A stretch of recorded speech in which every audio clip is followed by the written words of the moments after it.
That's too many numbers. Do ailing elected officials need to keep their constituents aware of their own health issues? We'll discuss that and more today on The Undercurrent. And no more numbers.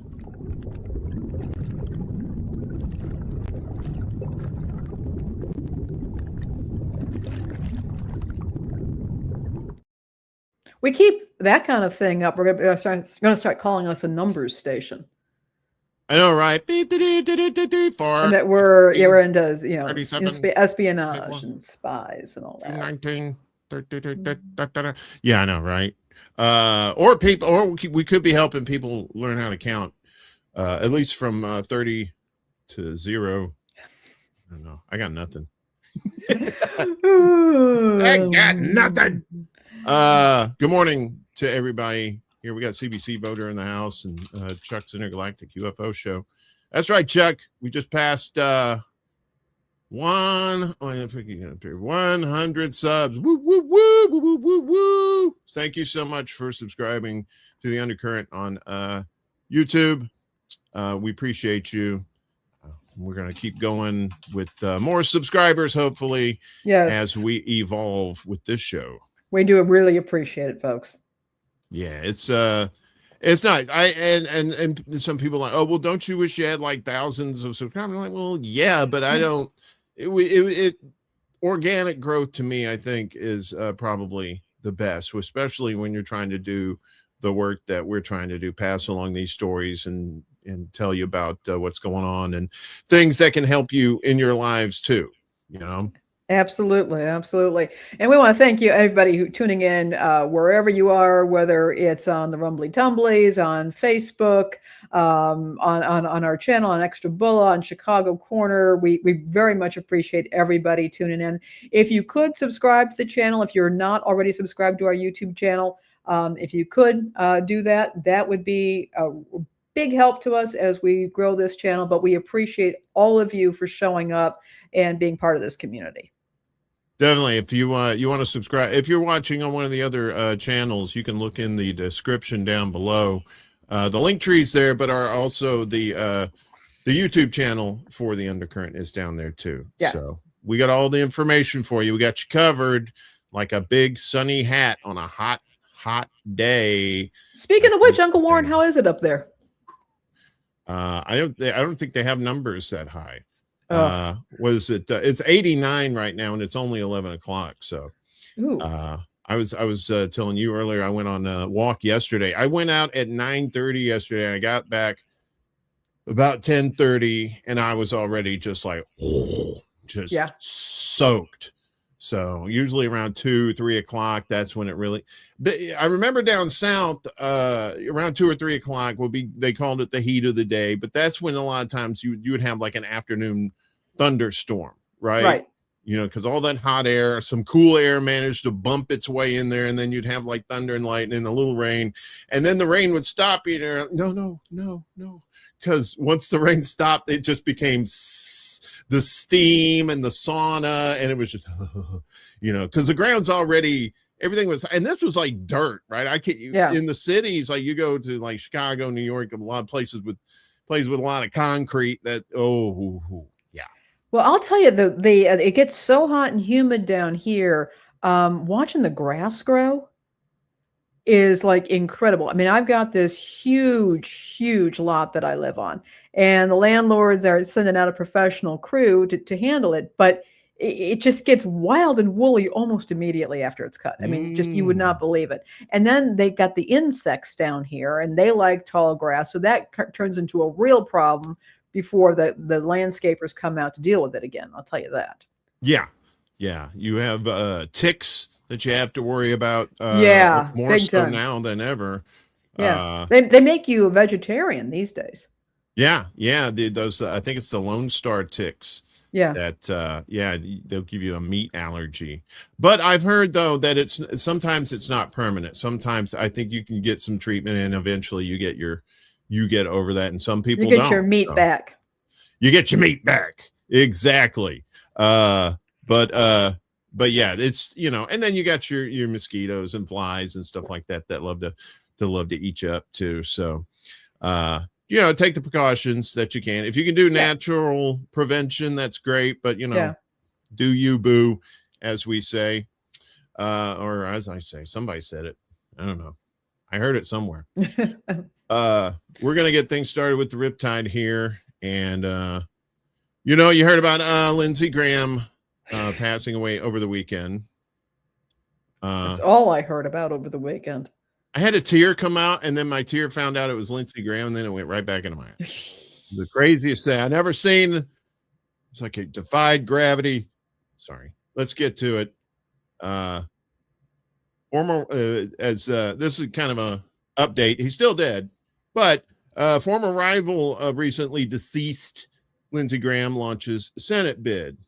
It'll tell you here in the article, but his sister has taken over for him in the Senate. The South Carolina governor appointed her until the next election, whenever that's going to be. So Mark Lynch, who challenged Lindsey Graham in South Carolina's recent Republican U.S. Senate primary, hopes to take the seat that the late GOP politician left empty. He has told America Now on RT. Lynch portrayed himself as a conservative outsider, capable of breaking the state's decades-long pattern of choosing career politicians. Graham, a longtime Russia hawk, died on Saturday at the age of 71 following what his office officially called a brief and sudden illness. The senator's death came a day after his return from Kiev, where he met Ukraine's Vladimir Zelensky. Graham repeatedly called for increased economic pressure on Moscow, threatening Russia with what he described as bone-crushing sanctions.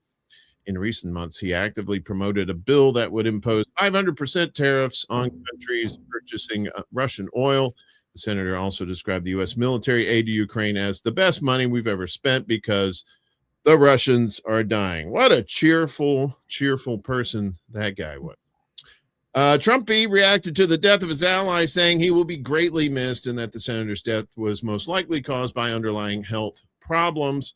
Apparently, his father died the same way, around the same age. Yeah. South Carolina Governor Henry McMaster appointed Graham's sister Darlene Graham Nordone as interim senator on Monday following a recommendation from Trump. Lynch described the choice as unusual, but said he would accept it and hoped the appointment would go well. In an interview with America Now on Monday, Lynch said he initially rejected calls to discuss another campaign while Graham's family was still grieving. Nobody saw that coming, he said, describing the senator's death as tragic and offering prayers to his relatives. Lynch said repeated appeals from supporters, however, eventually convinced him to enter the special Republican primary. After careful prayer and consideration and talks with his campaign team, he said, "We have committed to stay in this fight and give our constituents what they've asked for." Lynch finished behind Graham in the June 9th Republican primary. The incumbent secured the nomination with roughly 59% of the vote, while Lynch placed second in the multi-candidate contest. Candidate filing will run from July 21st through July 28th. The Republican primary is scheduled for August 11th with a runoff on August 25th if required. Lynch said his campaign would emphasize his business experience, faith, and constitutional conservatism. People are tired of career politicians, he added, and said, "Screw it, I want to be one too." So there's some movement there. I knew there was going to be some sort of jockeying and position to take over that seat, but his sister is in there, and basically it seems like she's just going to be a rubber stamp for whatever Lindsey was going to do anyway. So it's not really much of a difference right now, I guess. The move to put her in that seat, by the way, is not unusual. There is this thing called the widow's privilege, and it's a historic practice where whoever is making the appointment will put the wife of whoever the official is in the office. Sometimes also if a guy took a cabinet position or something like that and he needed somebody to finish out the term, some went on to have successful careers afterwards, Mary Bono being one of them, the wife of Sonny Bono. So this is not all unusual. Lindsey Graham did not have a wife.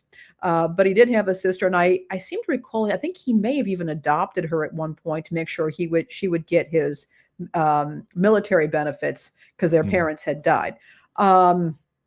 So, okay, well, I guess there's going to be jockeying for position there. Yeah. I heard somebody, I was in the chat for Abby Dew's show yesterday, and they were talking about it, and they said, well, yeah, that's the privilege of the governor to be able to appoint someone. It is temporary. It's not like they're in there permanently. They have to run for election if they want to stay in there. The situation is different in Kentucky. Yes, with last week, with Mitch McConnell, where the state legislature basically took that power away from the governor. It happened to be a Democratic governor. I'm sure that had nothing to do with it. Yeah. But in most states, that's usually what happens. And it's Sonny Bono's wife. It's happened before. I wasn't really shocked by that at all, that they chose his sister, because she was basically the only person in his family that could probably fill that role. Yeah. So I wasn't at all surprised to hear this. It's just not that unusual. I want to say, is it 38 or 48 times it's happened? One of the two. It's a very common practice. So it has historically been a common practice. Right. And I guess I can understand it if you're just going to be the rubber stamp for whoever was in there. You're basically carrying on, good or bad, whatever they were trying to achieve in office. So, we were talking about the heat. We got another heat dome this week in the United States. Just to recap what a heat dome is, it's just a large area of heat that's trapped at the surface level. Normally when you see storms, that means it's usually the heat's punching through and you get like tornadoes and stuff like that. But this is just very oppressive heat. And apparently Europe had they had their share last month in June, and oh boy, it really took its toll. This is bad. Yeah, Europe records 10,000 excess deaths amid extreme heat wave. France, Germany, and Spain saw temperatures exceed 40 C, which is in the 90s there. Hey, Rondo. Good. Yeah, it is. It is hot. Also, I don't know. I got nothing. I didn't want to curse, but I couldn't think of anything on the spot. But it is hot. It's very hot. Europe recorded more than 10,000 excess deaths last month, which have been attributed to the ongoing heat wave. That's according to Reuters, citing official mortality data. Western Europe experienced its hottest June on record, with temperatures exceeding 40 C. In parts of Germany, France, and Spain, Germany recorded a new national high of 41.7 degrees Celsius after breaking temperature records on 3 consecutive days, while France logged its hottest day ever, with temperatures reaching 43.8 degrees Celsius. For you Fahrenheit fans, that's like around the hundreds. The prolonged heat wave has fueled wildfires, disrupted transport and infrastructure, and contributed to a rise in heat-related illnesses and drowning deaths across the region. Figures published by Euromomo, a mortality monitoring network backed by the European Center for Disease Prevention and Control, and the World Health Organization. Hey, Dr. Donnie, good to see you. And the World Health Organization, who showed more than 9,000 of the excess deaths occurred among people aged 65 and older. Have this kind of excess at this time of year is unusual. It's really high. Lasse Vestergaard, chief physician at Denmark's Statens Serum Institute, which hosts Euromomo, told Reuters, it's difficult to explain this high excess mortality by anything but the extreme heat, he added. The Euromomo data was based on national mortality statistics from 27 European countries for the week of June 22nd through the 28th, when the heat wave peaked across much of Western Europe. Researchers told Reuters there were no other known major factors, such as COVID-19 outbreaks, that could explain the spike to 10,650 excess deaths. Extreme heat has become Europe's deadliest weather-related hazard because many heat-related fatalities are not officially attributed to high temperatures. Scientists use excess mortality to estimate the true impact of heat waves. Around 2,700 excess deaths were separately reported in England and Wales during May and June, according to estimates by Imperial College London, the Met Office, and the London School of Hygiene and Tropical Medicine, as cited by Sky News. France, Belgium, and the Netherlands recorded 3,700 excess deaths last month. Extreme heat can kill by causing heat stroke or exacerbating cardiovascular and respiratory diseases, with older people among the most vulnerable. Henry Klug, the World Health Organization's regional director for Europe, warned last week that European countries must prepare for more deadly weeks as another heat wave is already forming over the Atlantic. Yes, so this is what we're getting this week, and this is going to go over the Atlantic, and here we go again in Europe. I hope they got some sort of cooling devices or mechanisms in place now after that last one. Yeah.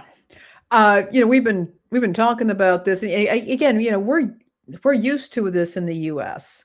And people still die. And it's still, we still have major heat emergencies. But I'm really feeling for those folks over in Europe. They're just not set up for this. I don't know that they know. I don't know that they personally know strategies for cooling down. We're addicted to ice here, and you go over to other countries, particularly in Europe, and like, why are you putting ice in everything? And it's like, well, actually, it's pretty helpful on days. See, this is all full of ice. This was full of ice, and now look, it's all melted. Yeah. I'm inside too. Yeah. So, yeah. Yeah. And I'm this has got to be very difficult for those folks over there. And of course there's, the larger problem of warming temperatures everywhere, and including in developing nations that don't have the kind of infrastructure to provide relief. And as I said, people can acclimate to temperatures, but at some point the human body just can't handle it.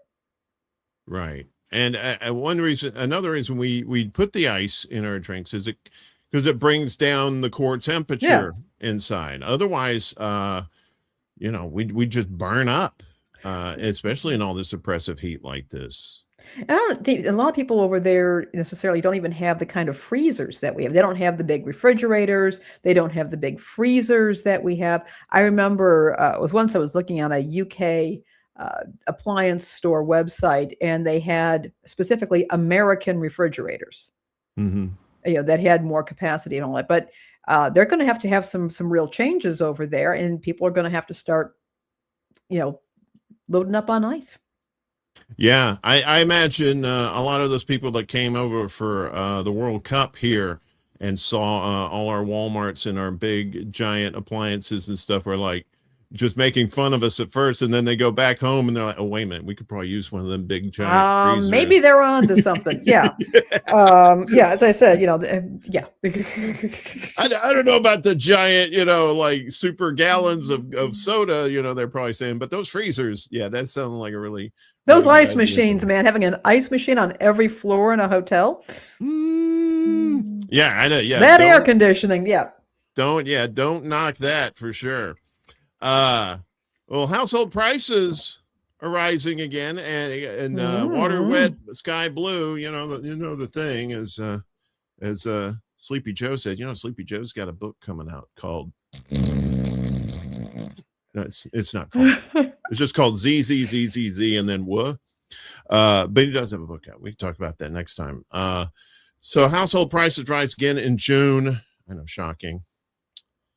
Cost of everyday household goods rose again in June following increases in April and May, according to Numerator's Consumer Goods Price Index, the CGPI.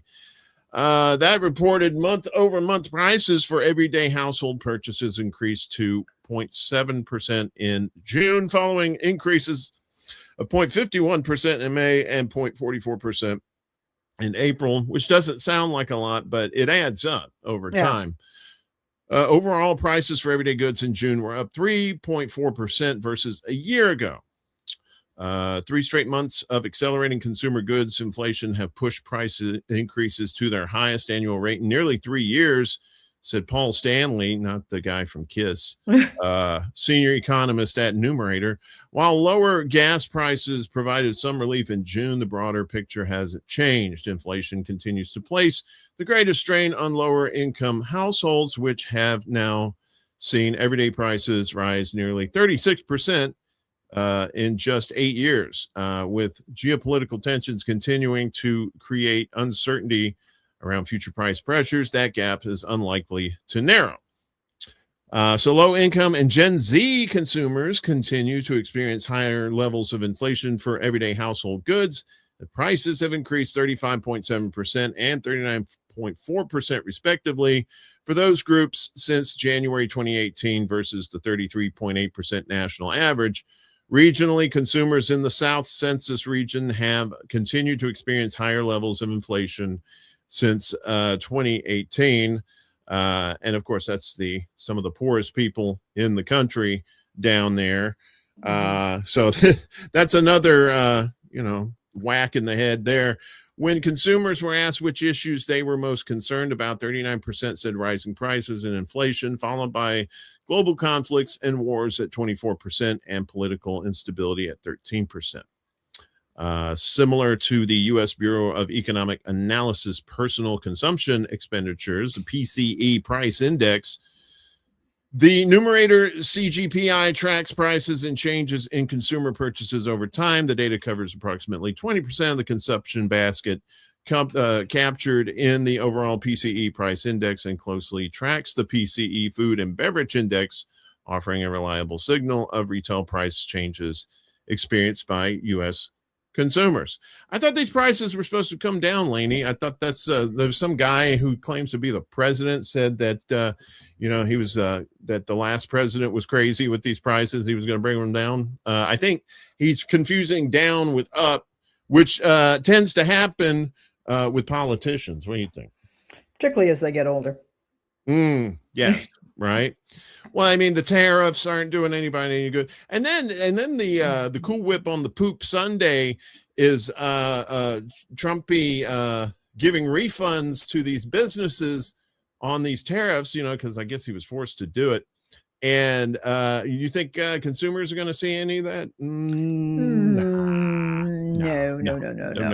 And illustrative or moves, we still, this is now they're talking about charging extra for safe passage and so it's distraction, but it's the person, the average everyday person, who is going to be who's going to have to be dealing with this, who at some point the prices go up that you can't cut back anywhere else. You've given up the avocado toast.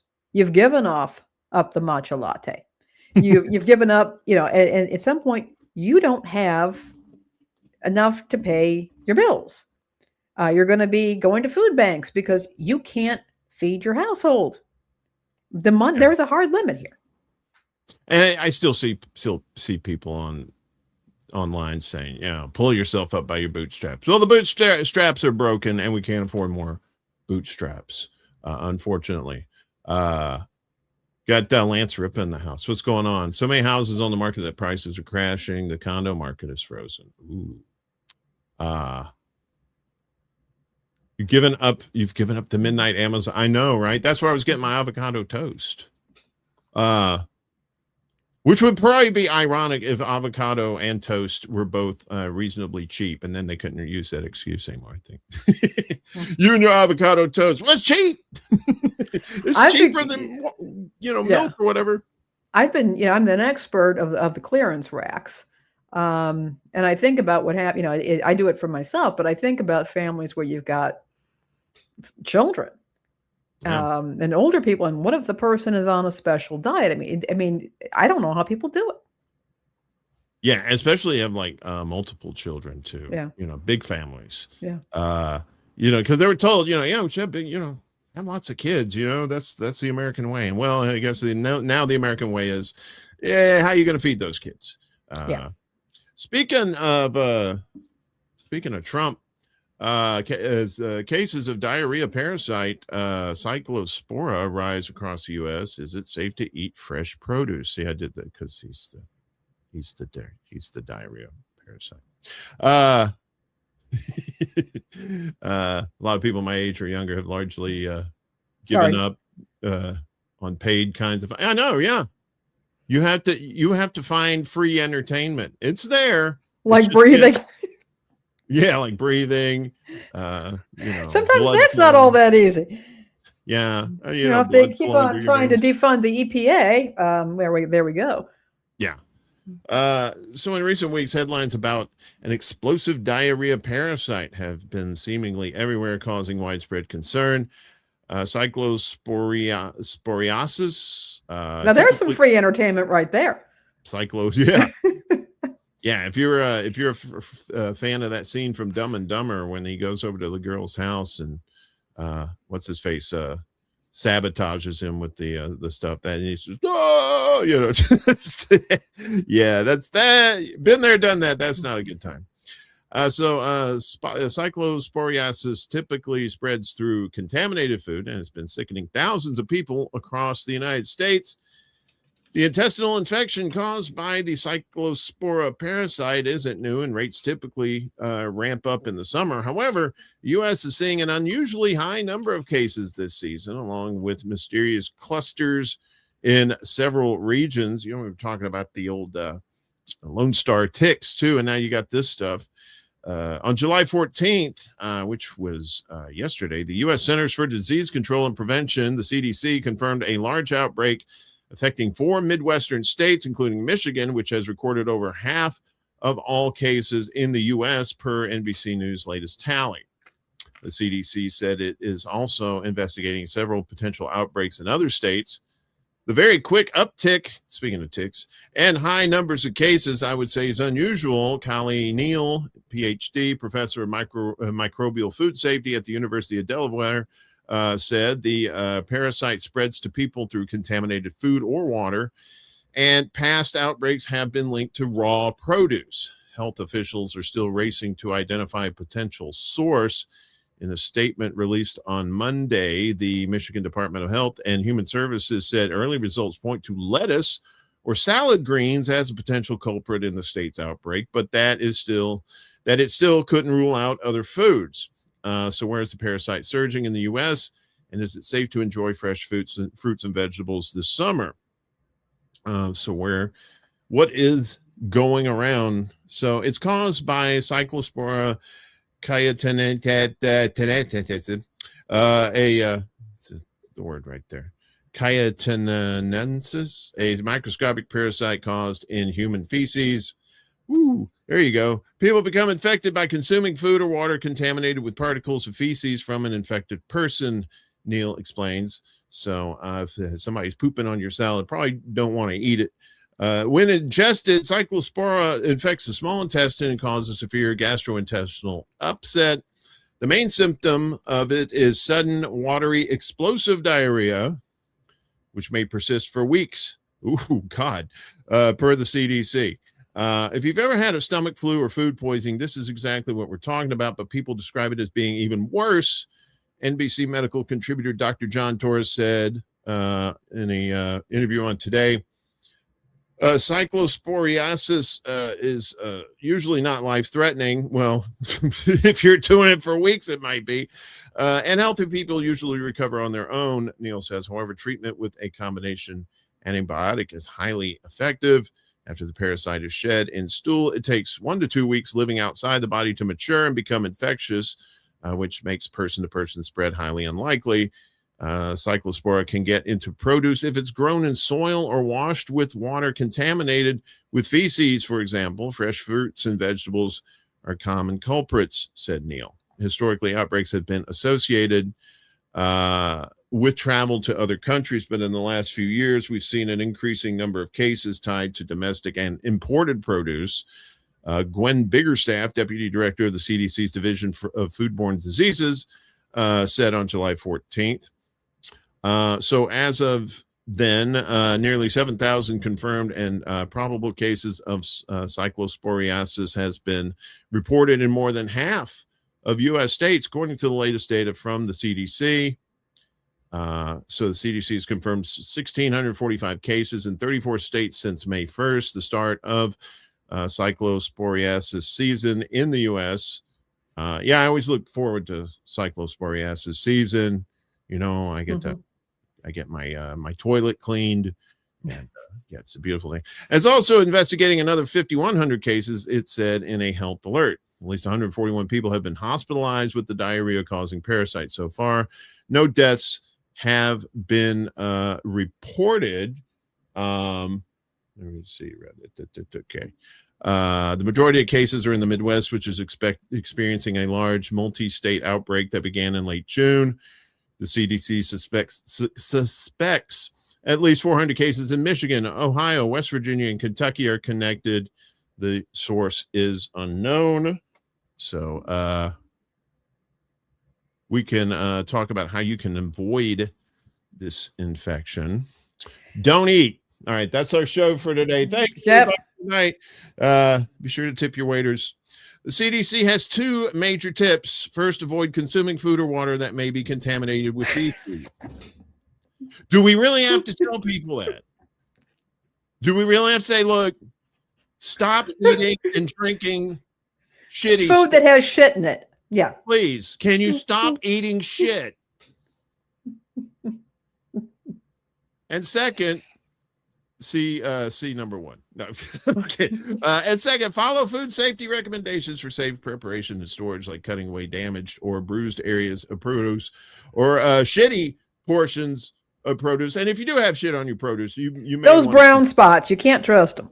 They may be brown for a reason. Yeah, you may want to reconsider your food sources there. I'm just saying, while a specific source is unknown, health officials are warning residents and restaurants in those hot spots to also do the following: buy whole heads of lettuce, not pre-washed bags. Separate and wash all cilantro and basil leaves. Trim the root end and peel the outer layer of green onions, because apparently you're allergic to shit too. Gently rub snow peas. Careful now. And other vegetables with your hands or brush. As you wash them, consider avoiding fresh fruits like raspberries with exteriors that are harder to wash. The only surefire way to avoid it: cooking vegetables, cyclospora die at 158 degrees Fahrenheit. So this is crazy. I mean, I think with some of these places, what I don't know for sure, but my theory is some places are using human feces as part of the fertilizer. And you shouldn't do that at all. Not for stuff you're going to eat anyway. Okay, I'm going to give you my theory. That these farms are not providing appropriate toilet and hand washing facilities for their workers. And so that people are shitting in the fields because they don't have a place to shit. And if they do have a place to shit, they may not have adequate hand washing facilities with things like, soap and towels and things for, washing off their hands and being clean. Or they're not giving people breaks so that they can appropriately, wash their hands for several, for the couple of minutes. I think they tell you to sing happy birthday while you're washing your hands. That's the appropriate amount of time. And so that's what I think is happening. I know in Michigan, they think it's tied to bagged salad kits. And I love those bagged salad kits, but you're not going to really be able to wash the pieces are too small. You're not going to be able to, unless you have a salad spinner, you're not going to be able to dry that off after washing it. So yeah, go with those whole heads of lettuce or cabbages and whatnot, scrub them, cook them, whatever. But I think this is possibly pointing to a much more serious problem.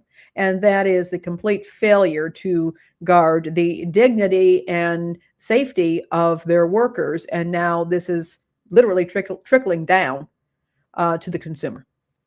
I see what you did there. Flooding makes sewers overflow, contaminating the fields that farmers will plant too. What's up, Global? Good to see you. Yeah, I mean, this may not be just like one particular thing, like you said. Yeah. It could be various things, but the bottom line is there's some sort of negligence going on. There's not quality assurance being taken into consideration with a lot of these foods like that. And you see a lot of that happen when places don't have to adhere to certain rules because certain people are in power and say, oh, these regulations are dumb, let's get rid of these. And then the next thing you know, you're pooping yourself for like 2 hours and wondering, about your life choices at that point.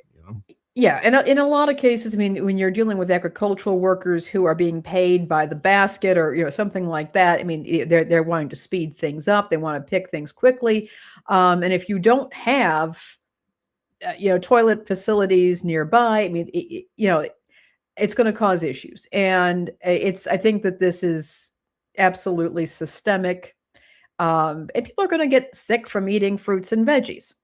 Just at a time when people are trying to, the powers that be are trying to get people to eat fruits and veggies.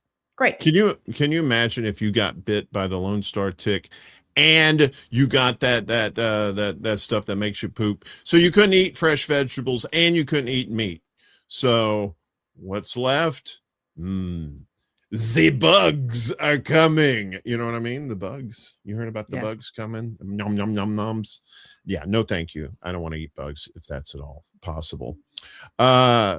Speaking of dead bugs, we talk about our politicians. Yeah. I'm a jerk. Don't listen to me.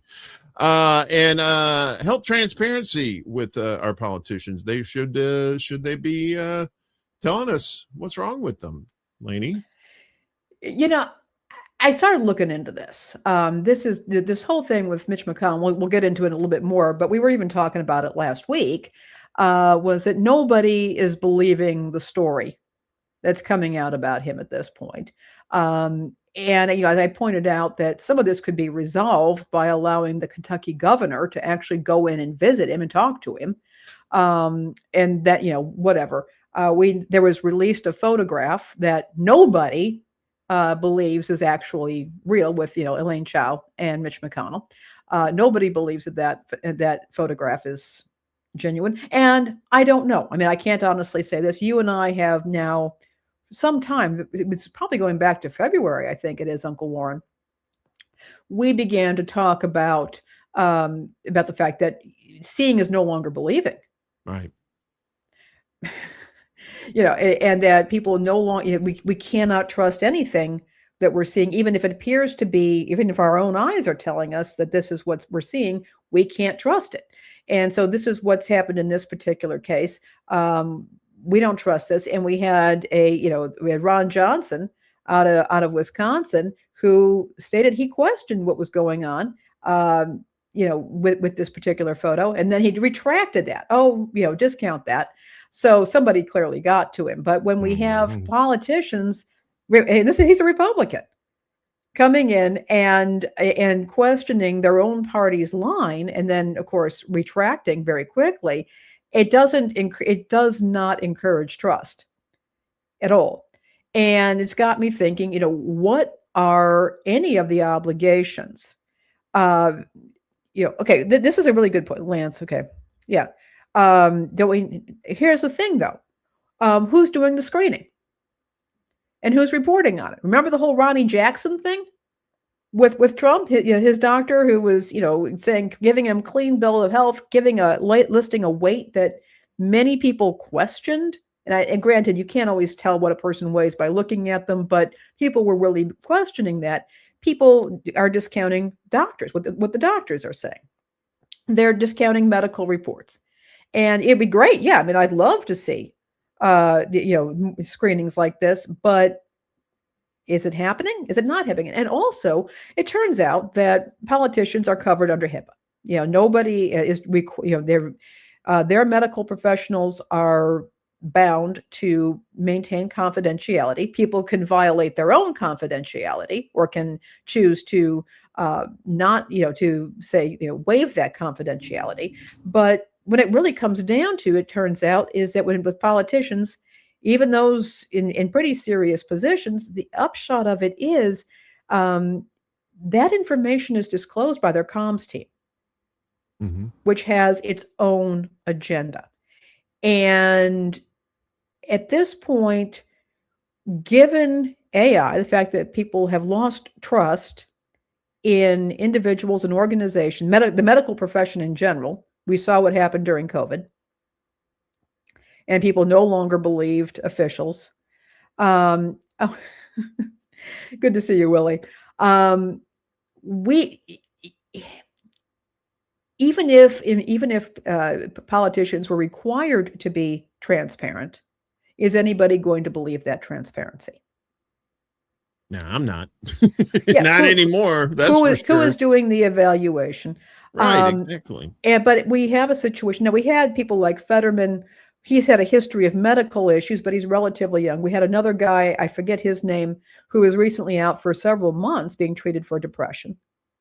And he was gone for several months, and they had to finally admit that he was in for depression, which everybody was pretty sympathetic to. And I think on the whole, it was a good thing. But again, he was not doing his job. Right. And we wouldn't, even in the private sector, that would not be allowed. I mean, you can always get Family Medical Leave Act, and you might have certain rights in the workplace, but you're expected to disclose to the people who are employing you what is going on with our politicians, that they feel no particular obligation to disclose this information. And in this case, we have Mitch McConnell, who has been in office for a very long time, is extremely entrenched. And we have bizarre behavior from his wife heading off to China. We have people coming up with saying, oh, I spoke to him, reporting the exact same conversation. Yeah. And a governor who has been neutered from being able to manage this situation, fuming, and a deadline coming up. What are we supposed to think? What does this do to the nation when there is absolutely no accountability, but at the same time, any approach toward accountability, nobody's going to trust that anyways. Yeah. Yeah. Well, yeah, that's the thing. It's like used to, you would get, if someone was in the hospital, they would give you updates. They would say like, oh, well, this person's in critical but stable condition, or this person is in stable condition, and that sort of thing. And with Mitch McConnell, it's like, oh no, he's fine. He's fine. He'll be up and around soon. So, and it's like, no, that's not good enough. And then you consider the source of that information. You go, because I think we had talked about this before with Thomas Massie being probably the front runner to take his place in a special election if he chooses to run for that. And they have no love loss in the Republican Party for Thomas Massie, especially after he's gone against them on so many issues. Right. But this is not a new thing. We know, for example, that Ronald Reagan was in his second term in a decline, which was being covered up. Not good. Not good at all, given the fact that we were in the Cold War at that time. And some people do argue that Gorbachev actually cooperated to end the Cold War because he saw that Reagan was in decline and realized it scared him and said, okay, we can't have this happening. We do know, and it's actually, thinking about it, Woodrow Wilson, he, for a long time, it is said that his wife was running the country. And that was kind of being concealed. We have President Franklin FDR. You ever notice when you look at the pictures of him with Stalin and Churchill, they're all sitting down. Yeah. They didn't want to acknowledge that he was in a wheelchair. Yeah. You never see that today, but that was what was going on. So covering this up is a long tradition. But we've also seen it recently, again, with Ronald Reagan. We saw it with Joe Biden. And this is one of the many reasons I did not like Kamala Harris, because she participated in that charade. And that was a problem. But Ruth Bader Ginsburg. Yeah. She should not, she was not in great shape. She was holding on for reasons that are not clear to me. And look what happened to the Supreme Court. Again, she could have retired a long time ago. And this is where I'm coming down to. I don't know that we can force full health transparency. I would like to see it, but since nobody trusts politicians, nobody trusts the government, or you want to call it the deep state or what, or the doctors that work for them.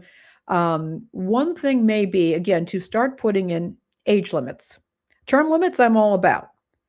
Honestly, you have a couple of terms in the Senate. You can maybe go 16 years in the House of Representatives. You've got your insider trading done, your book deals, and you're set there.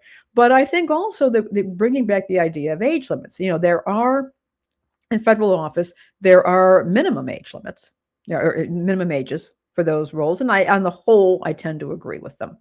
But we need to start looking, in my view, at age caps. And part of the reason is that as we age, we get just more fragile. Mm-hmm. I know this. You know this. You and I are the same age. And it's not, things hit me harder. Things just absolutely hit me harder at this point. And as you get older, you become more fragile. And yes, you can be in incredibly good shape, sharp as a tack, but one fall can really take you out. An illness, you just don't bounce back as easily from that. And that remains a significant concern. And when you have people who perhaps are vested in keeping you in office for various reasons, and who might be willing to blow smoke up your patoot, and will gas up the people around you to keep you in that role, that becomes very dangerous. And Uncle Warren, if you want, I want to show something here. We have this is actually, I had a look at the age of people when they went into office. I don't know if you remember this when we were kids, Uncle Warren, but I remember saying that Ben Franklin, who was at that point, well into his 70s, refused to become the next president of the United States. He said he was too old. I don't know if you remember that when you were a kid. But if you start looking, I was a kid when Ben Franklin was around, so we're that old. I remember being told that. Yeah, I remember being told that. Being told that. Yeah, that too. Being told that in school. Yeah, sorry, yeah. I wasn't as clear as I should have been. You see, this is what happens when you get old. You're not as clear as you used to be. But if you start looking at these ages here, and how long they were in office, and we start seeing William Henry Harrison. He was 68. Now that was relatively old. Look how long he was in office. He basically got a cold. He was the oldest president at that time. Yeah. And he lasted a little over a month. Yeah. He basically did not take care of his health, and got himself there. So you start looking around, and some of the older guys did not really last. But if you look, most of these presidents were in their 40s and 50s when they became president. You kind of start moving in. We start seeing the presidency as kind of an honorary Oscar. You know what I'm talking about? Yeah. It's not. It ought not to be. It ought not to be. But you start seeing. And people were getting older. It's easier to. There's a lot better medical care, so that you can remain very active, but the outcome has not been great when you look at this. Reagan was, I think, 69. We have Trump was 70, then Joe Biden was 78, and then Trump again 78. They're not, this is not, in my opinion, looking good. We saw what happened with Nancy Pelosi. Not in great shape. Maxine Waters, a number of these people not in great shape. I think they're being kept in office for reasons that I'm not real clear on, other than that they're easy to manipulate. And then we're also left with another problem. If people are going to complain about young people lacking civil engagement and going into office, well, what are they going to run for? Yeah. You've got somebody completely entrenched in that seat. And then the person cannot come up appropriately, unless they're Barack Obama, who very clearly was handpicked for that role. Mm-hmm. But that's rare. So you have common, ordinary people who don't have the ability to work their way up because people are not leaving their seats. I believe that as much as I would like to see more health transparency, we've lost that. We've lost the credibility battle. People just don't trust it. So I think age limits, term limits, and age limits are where we're going to have to go. Yeah, and and these Congress people are the only ones right now who can change those laws, and they're not going to do that if it's going to go against their best interest. So the only other alternative you have to that is maybe a state ballot initiative where the people speak up in each state and say, hey, look, we want these term limits. These people should not be in here for this. Yeah, like you said, maybe age limits, but more importantly, the term limits, very definitely, because these people that are in there now are just profiting left and right from all kinds. Nancy Pelosi, you mentioned her. She's been, insider trading. She hasn't been formally accused, but we know she went in with a certain amount of money, and now she's worth millions and millions and millions. That's not from like saving money in the piggy bank. You know what I mean? There's some shenanigans going on that we know for sure, but I think a lot of these changes, if we want changes in government like this, the people in the states are going to have to rise up with these state ballot initiatives, and at least to try and force the issue. Yeah. Right. Or at least hold these politicians that are these elected officials to account, so that, they say, hey, look, no vote for you unless you vote for this. And, they're supposed to be our representatives too. That's the messed up part. And we have a vested interest in their health. We have a vested interest in their health. But I think at this point, trying to put those requirements, nobody trusts the process. No. I will also point out that many churches apparently do have mandatory retirement ages for their clergy. Really? The Pope, I think, is in office until, Benedict ended up resigning. But I think the Episcopal Church, I want to say there's a mandatory retirement age of around 75. I think we're there, and I do think that we need to really reconsider whether we think that everybody at every age is able to do some of these jobs. But in the meantime, term limits may be the way to go.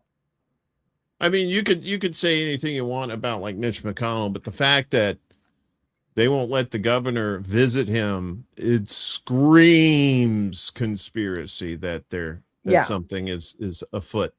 And that members of his own party have publicly questioned a photograph. Yeah. And then got a good talking to. And then all of a sudden, I don't know what I was talking about. I was, daddy likes a little sauce, that kind of thing. And I don't think we're ever going to get any kind of transparency.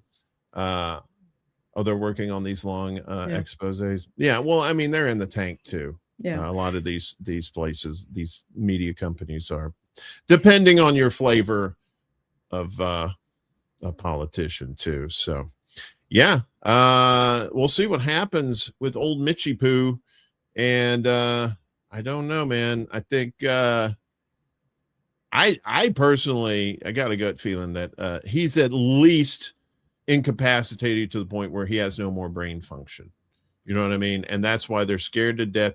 That was the whole thing about this and Lindsey Graham. It's like they're trying to hide what was going on with Mitch McConnell, and to try, I guess, maybe to keep Thomas Massie out, or to maintain some sort of, thing about having the numbers in the Senate or whatever. And then Lindsey Graham dies. They're like, well, I'm like, what? Well, now you don't have to hide them anymore.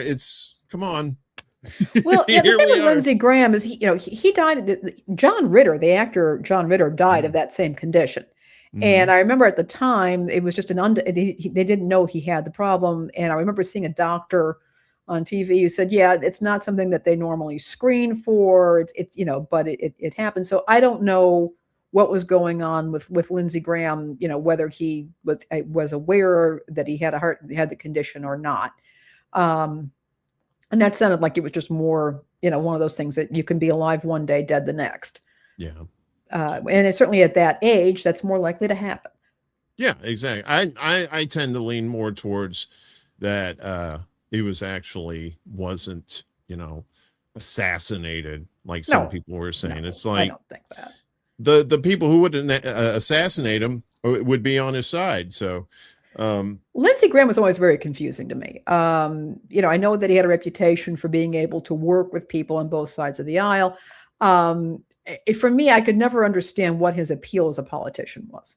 That I'm looking at him and I'm thinking to myself, I wouldn't vote for this guy for dog catcher. He just didn't seem to have a personality, and so that always kind of confused me about him. I think his appeal, at least within the political elite, there was because he was a super fan of the country that begins with an I and ends with Zreal.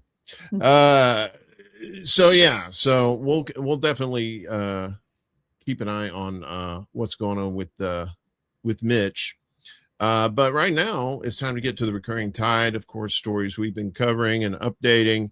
And ice is starting to melt. Speaking of ice earlier, but not that ice. Ice pauses vehicle stops after deadly shootings in Texas and Maine. Imagine that. Wow. Federal immigration officials have been instructed to stop pulling over vehicles until further notice, according to a Homeland Security source, following 2 recent deadly shootings in Texas and Maine, during which officials shot and killed immigrants in vehicles, and not to mention the 2 people in Minnesota, too. Other news outlets, including Fox News and CNN, confirmed that officials nationwide received the instructions, with the former reporting some vehicle stops would be allowed to target the most egregious criminal aliens, which means pretty much everybody. The Homeland Security source told The Guardian the email did not include much explanation as to why immigration officials were told to stop pulling vehicles over, but the high-profile shootings in the past week have renewed calls for accountability for immigration enforcement-related deaths amid the Trumpies' aggressive anti-immigrant arrests and deportations. A spokesperson for the Department of Homeland Security said in an email to The Guardian, "We are always evaluating our procedures to keep our officers safe and criminals off the street." To keep our officers safe, man, what about the public? We will not disclose or discuss law enforcement tactics. Why not? Or any of the other criminal stuff that we're doing. Because they're criminals. I think that's basically what it is. So on Monday morning, 26-year-old Johann Sebastian Duran Guerrero, who was shot and killed by an ICE official in Maine. Duran Guerrero was killed less than a week after Lorenzo Salgado Araujo was shot by an ICE officer in Houston while he was on his way to work. Both cases led to public outcry, with communities, lawmakers, and civil liberties groups calling for independent investigations into the shootings. In both cases, the officials were not wearing body cameras. Oh, shocking.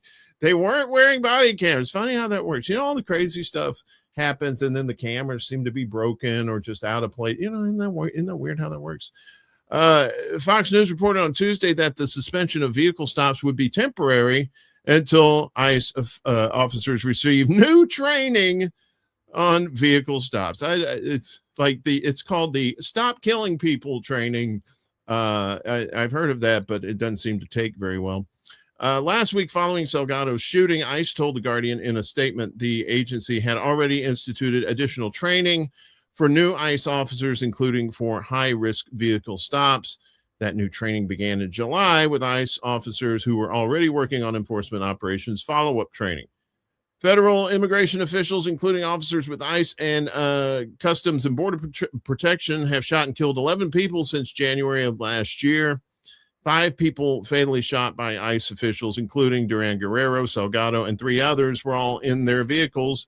In most of the cases, DHS claimed that people weaponized their vehicles against federal law enforcement officers, leading the officials to shoot. Yeah, that's been the new thing. They were driving at us, and like times. Well, if your body cam was working, we would have seen that, wouldn't we? Claims by DHS officials were later disputed after footage of the separate incidents cast doubt on the department's claims, to say the least. One of the highest profile cases was the killing of Renee Good, a U.S. citizen in Minneapolis, who was shot and killed by an ICE officer in January. So, yeah, this train, all that is government speak for, we're going to sweep this under the rug. Sure, they're going to get new training, and then the same stuff's just going to keep happening over and over again. Yeah, I mean, for me also, it's okay, if people are weaponizing their cars against this, frankly, paramilitary goon squad, you might want to think about that. When you have everyday residents or citizens who are carrying guns to demonstrations, or who are weaponizing cars, or who are screaming, yelling, playing March of the Imperium or whatever. If this keeps on happening, it maybe tells you that everyday folks don't really like your particular little governmental wing here. Yeah, and just a reminder that ICE was born out of the Patriot Act after 9/11. When the paranoia was rampant then, and more bureaucracy was added to the federal government than ever before. So a lot of people out there wanting the smaller government before then, but some of them are just like, yeah, we need to get rid of these foreigners. It's like, all right, you probably need to look at it a little more nuance when it's just it's yes, some of these illegal immigrants are criminals, but at the same time, when the people who are trying to enforce the law are doing criminal acts and you're not doing anything about it, it's just that's just one of those things. It's like we can't let that stand, So we go from ice to ice cream. That was a horrible segue. Talking about grocers, because they sell ice cream. When you got to explain it, it's no good. Rhode Island blocks grocers from keeping competitors out after they leave. Interesting. So Rhode Island Governor Dan McKee signed into law legislation that prohibits supermarket operators from adding restrictions to real estate contracts designed to prevent spaces they vacate from being used by other grocers. The new law, which took effect immediately, blocks a practice that state lawmakers said had led to the creation of food deserts and disproportionately impacted lower income communities. The covenants prohibited for decades the sale of fresh food and other goods on real estate formerly occupied by grocery stores, according to a statement from McKee's office. That sounds crazy. Mm-hmm. McKee joined Rhode Island Lieutenant Governor Sabina Matos, the bill's co-sponsors, and others, including Save-A-Lot store owner Alberto Duran, for a ceremonial signing ceremony in Woonsocket, Rhode Island. State Representative Stephen M. Casey, who co-sponsored the measure, indicated that he was motivated to introduce the measure by restrictive covenants causing supermarket closures in Woonsocket that he said left the city of about 43,000 residents with only one grocery store. So much for the free market and competition, right? Woonsocket officials had tried for years to alleviate the supermarket shortage in the city, but ran into obstacles posed by restrictive covenants imposed on several parcels of land appropriate for a grocery store, according to a Wednesday statement from the Rhode Island General Assembly. While the practice might be good for the bottom line of these multi-million-dollar companies, it leaves many residents, especially those with limited mobility or access to reliable transportation, without convenient access to the essential neighborhood resource that is a grocery store. Casey said in a statement about the use of deed restrictions by large grocery chains. Ending this practice will be a great benefit to Woonsocket and all the communities across Rhode Island that are suffering from the same situation. Rhode Island follows Washington State in enacting legislation that blocks grocers' use of restricted covenants. That state's Governor Bob Ferguson in March signed a bill outlawing agreements that restrict property from being used for a grocery store or pharmacy. The legislation went into effect in June. That's some crazy stuff. People don't know about that. People I've don't never know heard about about that. that. Yeah. They'll say, they'll sign something. You can't open up. You can't rent to the property owners cannot rent the space to or sell the space to another competing business. You'll have a place that will, they'll move to a bigger store, but that you can't put another store like that in that space. And it's nuts. It's horrific, particularly given the fact that people need to eat, and that there's for many people don't have cars. So convenience is a real important issue for these folks. And I'm glad to see that this is happening. And again, this is the idea of saying, well, the free market allows for these restrictive covenants so that people can protect their own, companies can protect their own interests.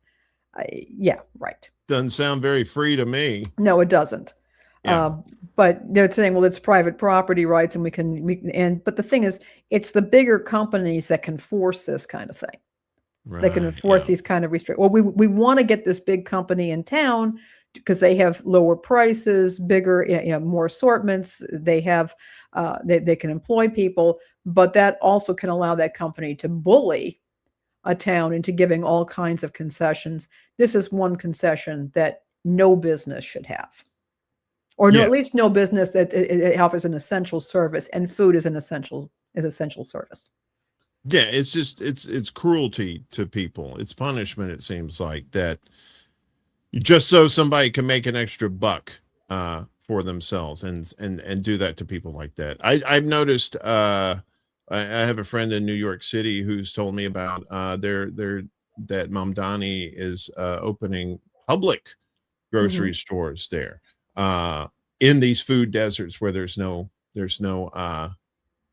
other viable options there. And I could possibly see that could be like a precedent for these other states too, that may be having these troubles. Like, okay, well, maybe we won't put something there, but the government can put a grocery store if they buy it, because they're, it's, I don't know. I don't know the legal ramifications of it. There are states that have state-owned liquor stores. Mm-hmm. That's the state's business. They own the liquor stores, and there are some issues with that, and particularly if you want to get certain kinds of wine. But we'll talk about that later.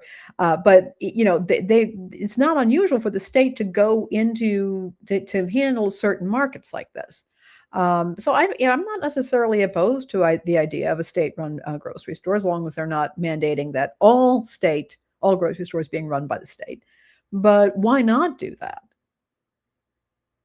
Because it's the right thing to do, and that seems to be a rarity these days. Well, and it's not just grocery stores that are being affected by things like this. It's food banks on national and local levels experiencing a triple threat to their vital support. Mm-hmm. Food banks. Mm-hmm.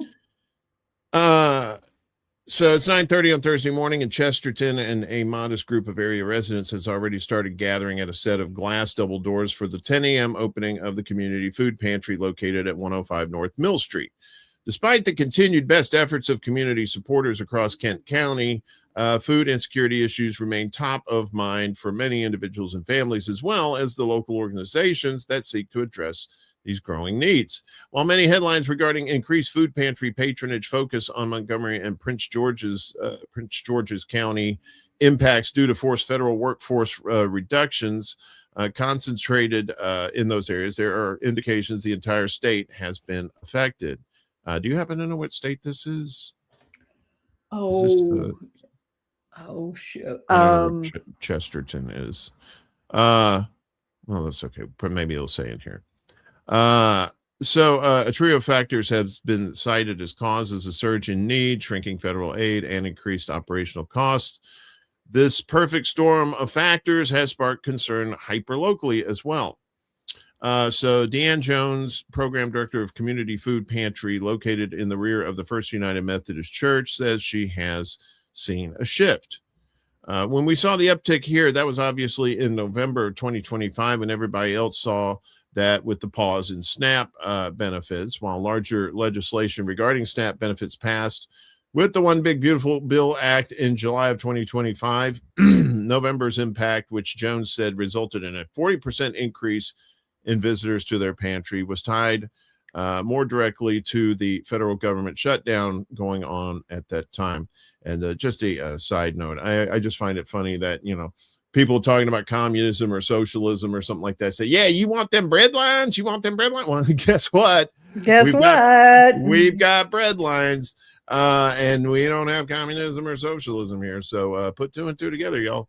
The demand at the Chesterton facility has ebbed since the shutdown ended. However, it may prove to be a cautionary tale of what the future might look like when it comes to local need going forward, especially as the BBB Act provisions go into effect in October this year.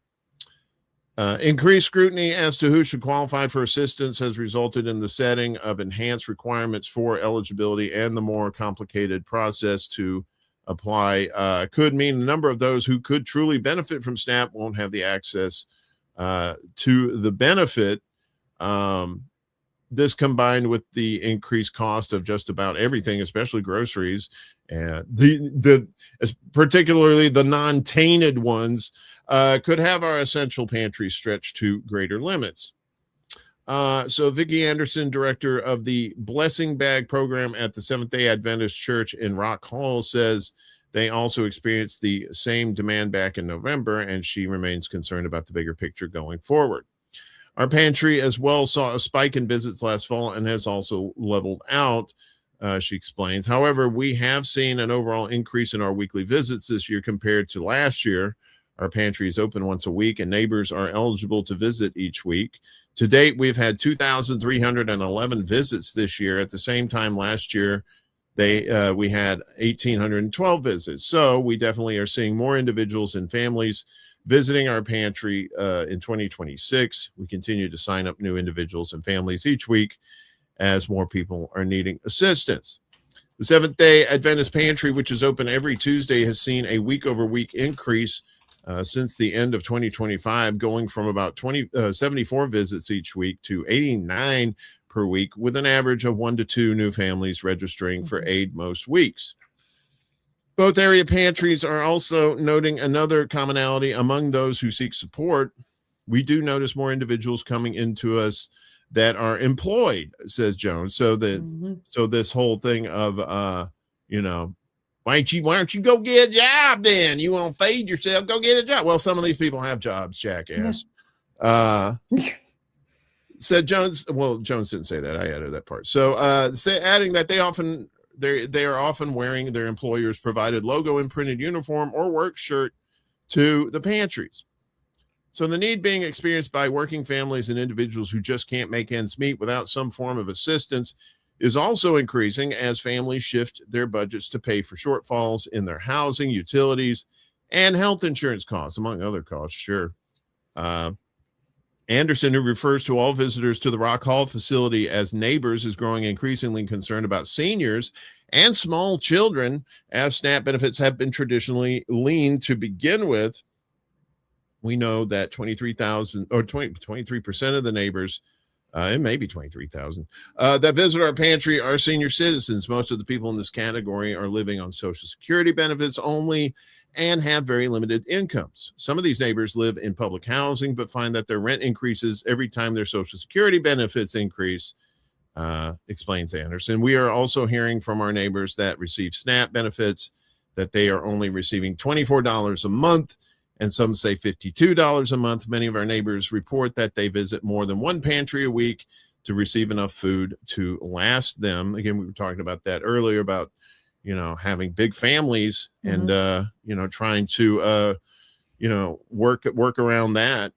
Anderson says their numbers indicate that 15% of their neighbors are children, while 62% figure representing adults. I do feel that the number of children that are in our families is much higher. And once we finish reviewing information that this number will be higher, she says.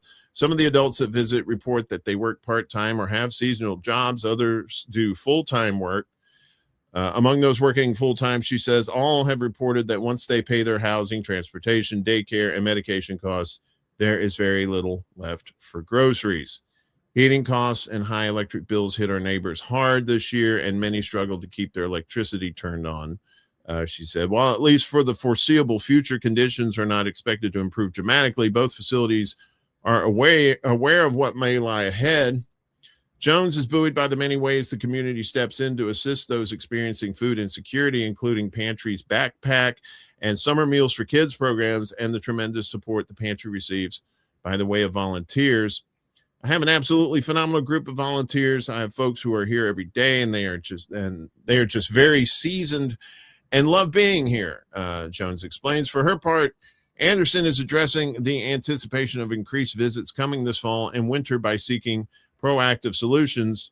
I'm actively working on applying for additional grants, and we'll soon do another yearly mailing to businesses in our town asking for donations, she says. Okay, there's not much left. So currently we work with these 3 stores and 1 farm in our area that donate items to our pantry weekly. I would love to see more donations from other local businesses or farms to help feed our neighbors. Even purchasing at discounted rates from local farms of items left over from the farmers market or items that have an overabundance would be a great benefit and help us to provide more healthy options to what we are able to offer. Yeah, so these food banks are kind of dealing with the same situation that everybody else is, trying to buy food. These food prices go sky high. And again, these people who say, well, get a job, pick yourself up by the bootstraps or whatever, they obviously don't realize the overall situation of what's going on with these high prices. I'm also pursuing a story right now. Hopefully we'll have more information next week about certain government payments that were supposed to be that food banks. There's food banks, and then there are food providers, but food pantries. But the food banks that are actually getting the food and then distributing it to the food pantries, they're having some issues right now with certain federal cuts that are cutting off payments that were supposed to go to farmers to pay for food that could be fresh food that could be distributed.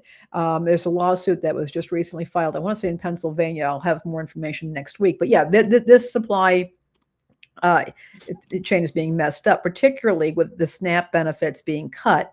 And keep in mind, SNAP is really the most efficient way to get food to people in need, because you do not need a separate system for that. You don't have a separate supply chain. The logistics are the same as they are for anybody who walks into a grocery store and pays for them. And also keep in mind, now we've got people potentially in the households who, for example, are afraid of ice. So there are actually going to be these, we talk about larger households, there are going to be people there who are not, who either would qualify for SNAP, they may even be legal, but they're afraid that they're going to be challenged.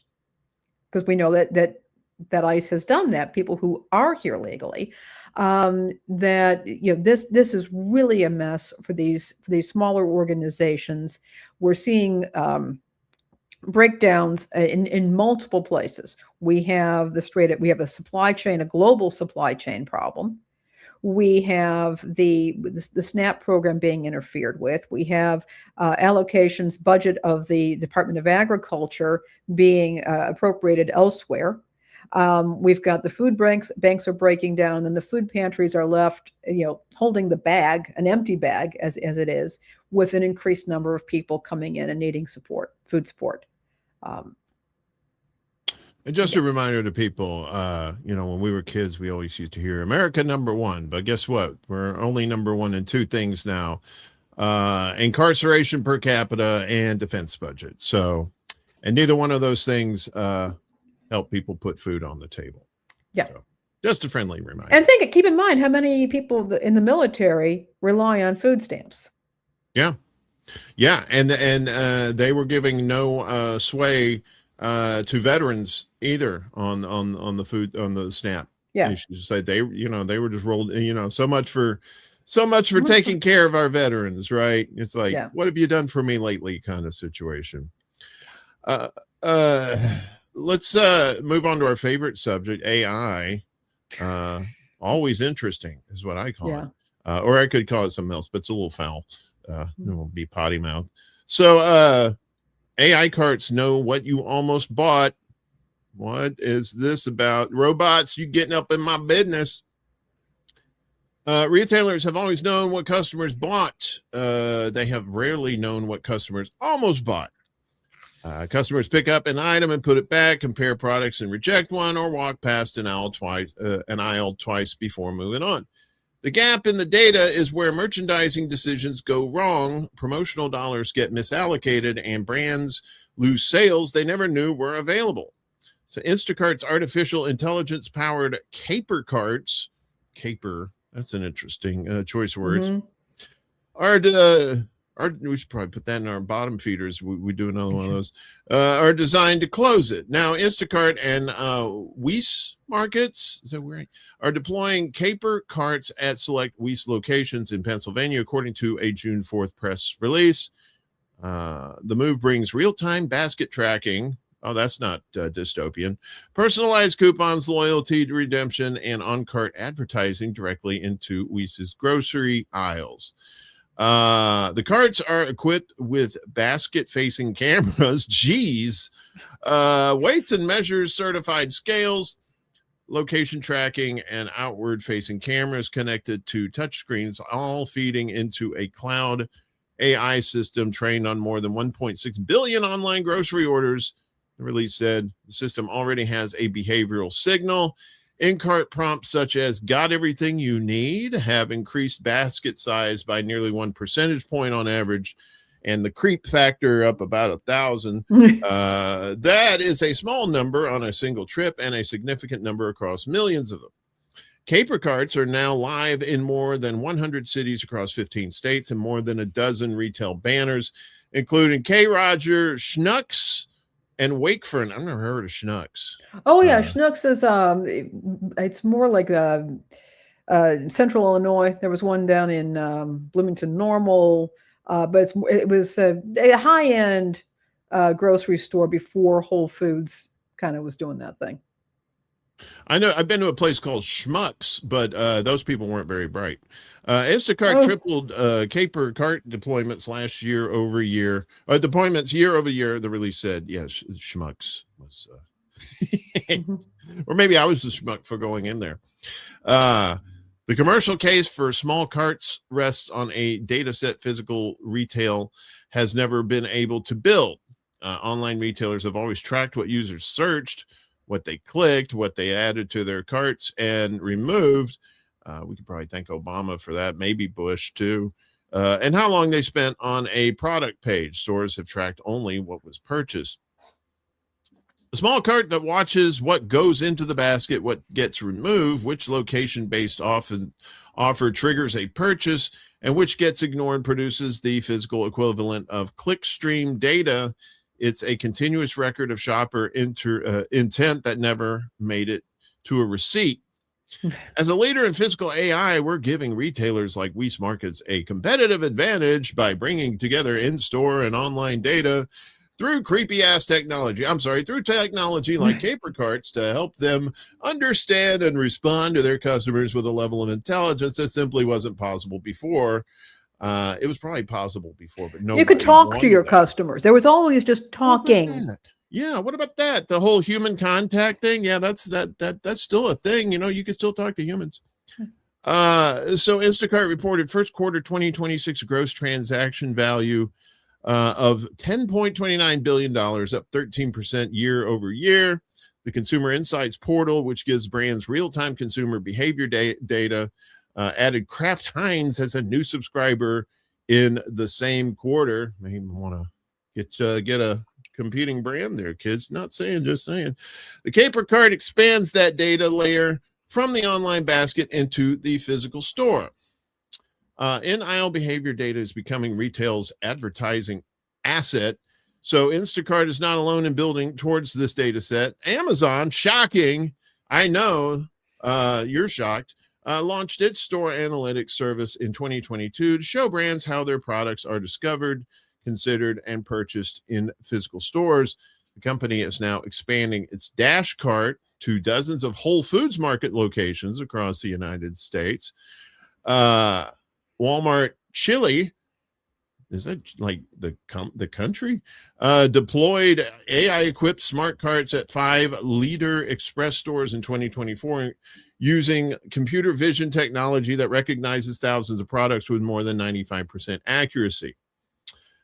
The behavioral data these systems generate is not just an operational asset, it's an advertising asset, of course.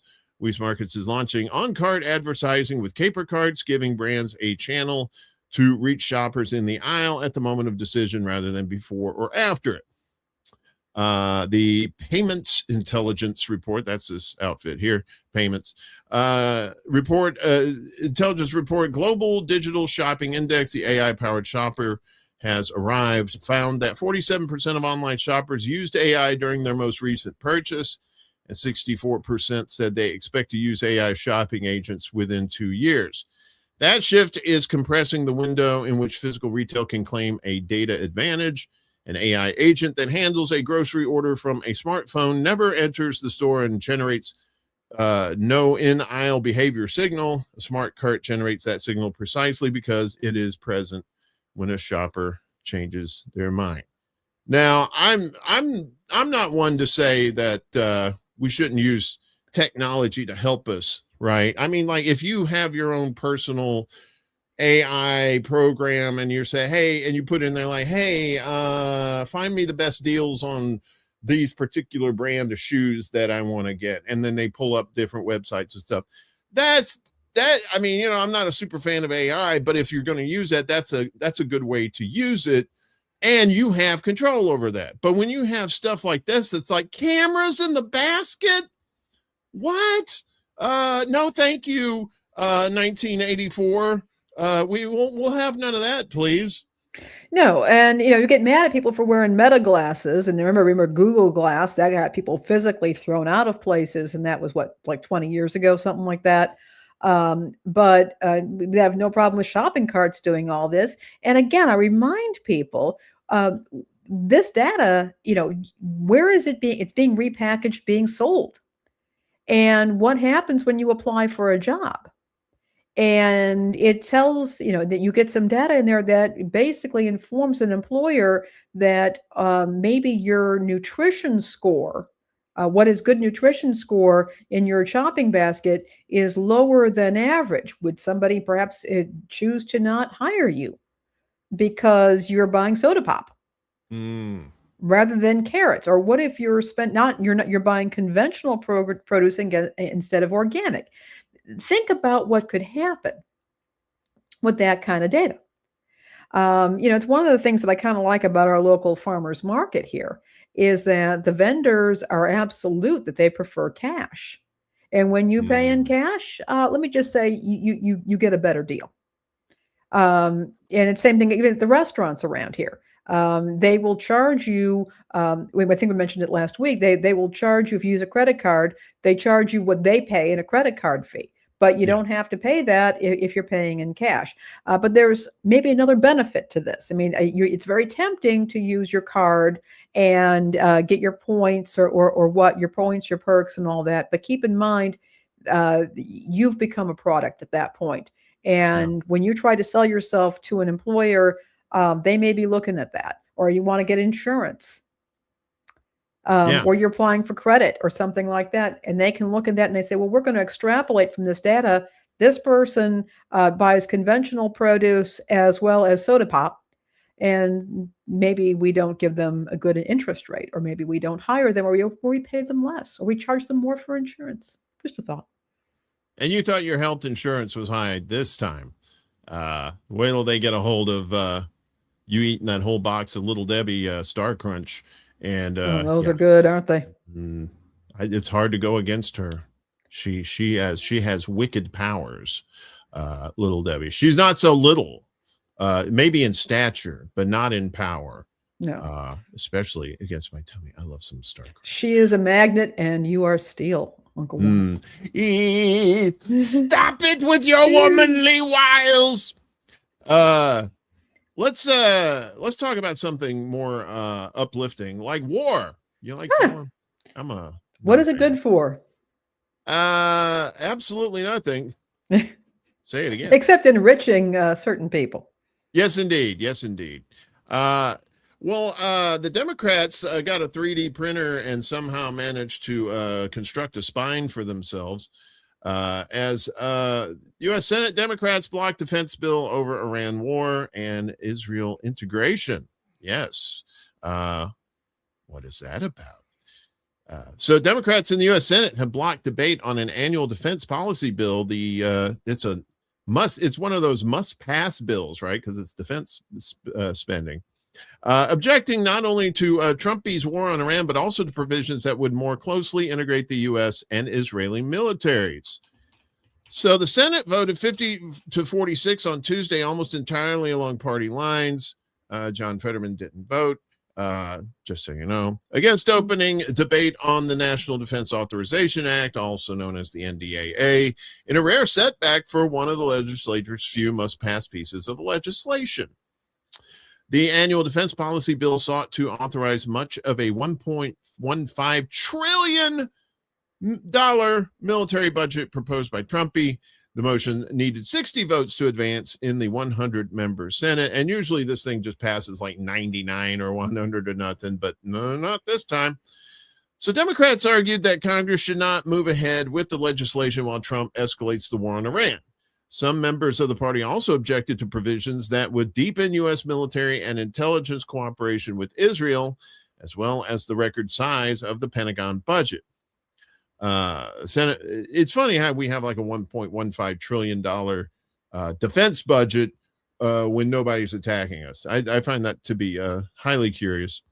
So Senate Minority Leader Chuck Schumer urged Democrats to oppose the bill, calling it a permission slip for the Trump administration to continue military operations against Iran without congressional oversight. Republicans want the Senate to take up the NDAA, and though Congress can debate the nation's central national security bill while ignoring the nation's most urgent national security crisis, Schumer mentioned before the vote, we cannot. Outside Congress, a coalition of 14 civil liberty, foreign policy, and anti-war organizations also urged lawmakers to oppose advancing the NDAA unless senators were guaranteed a vote on an amendment barring funding for what they described as Trump's unauthorized war against Iran.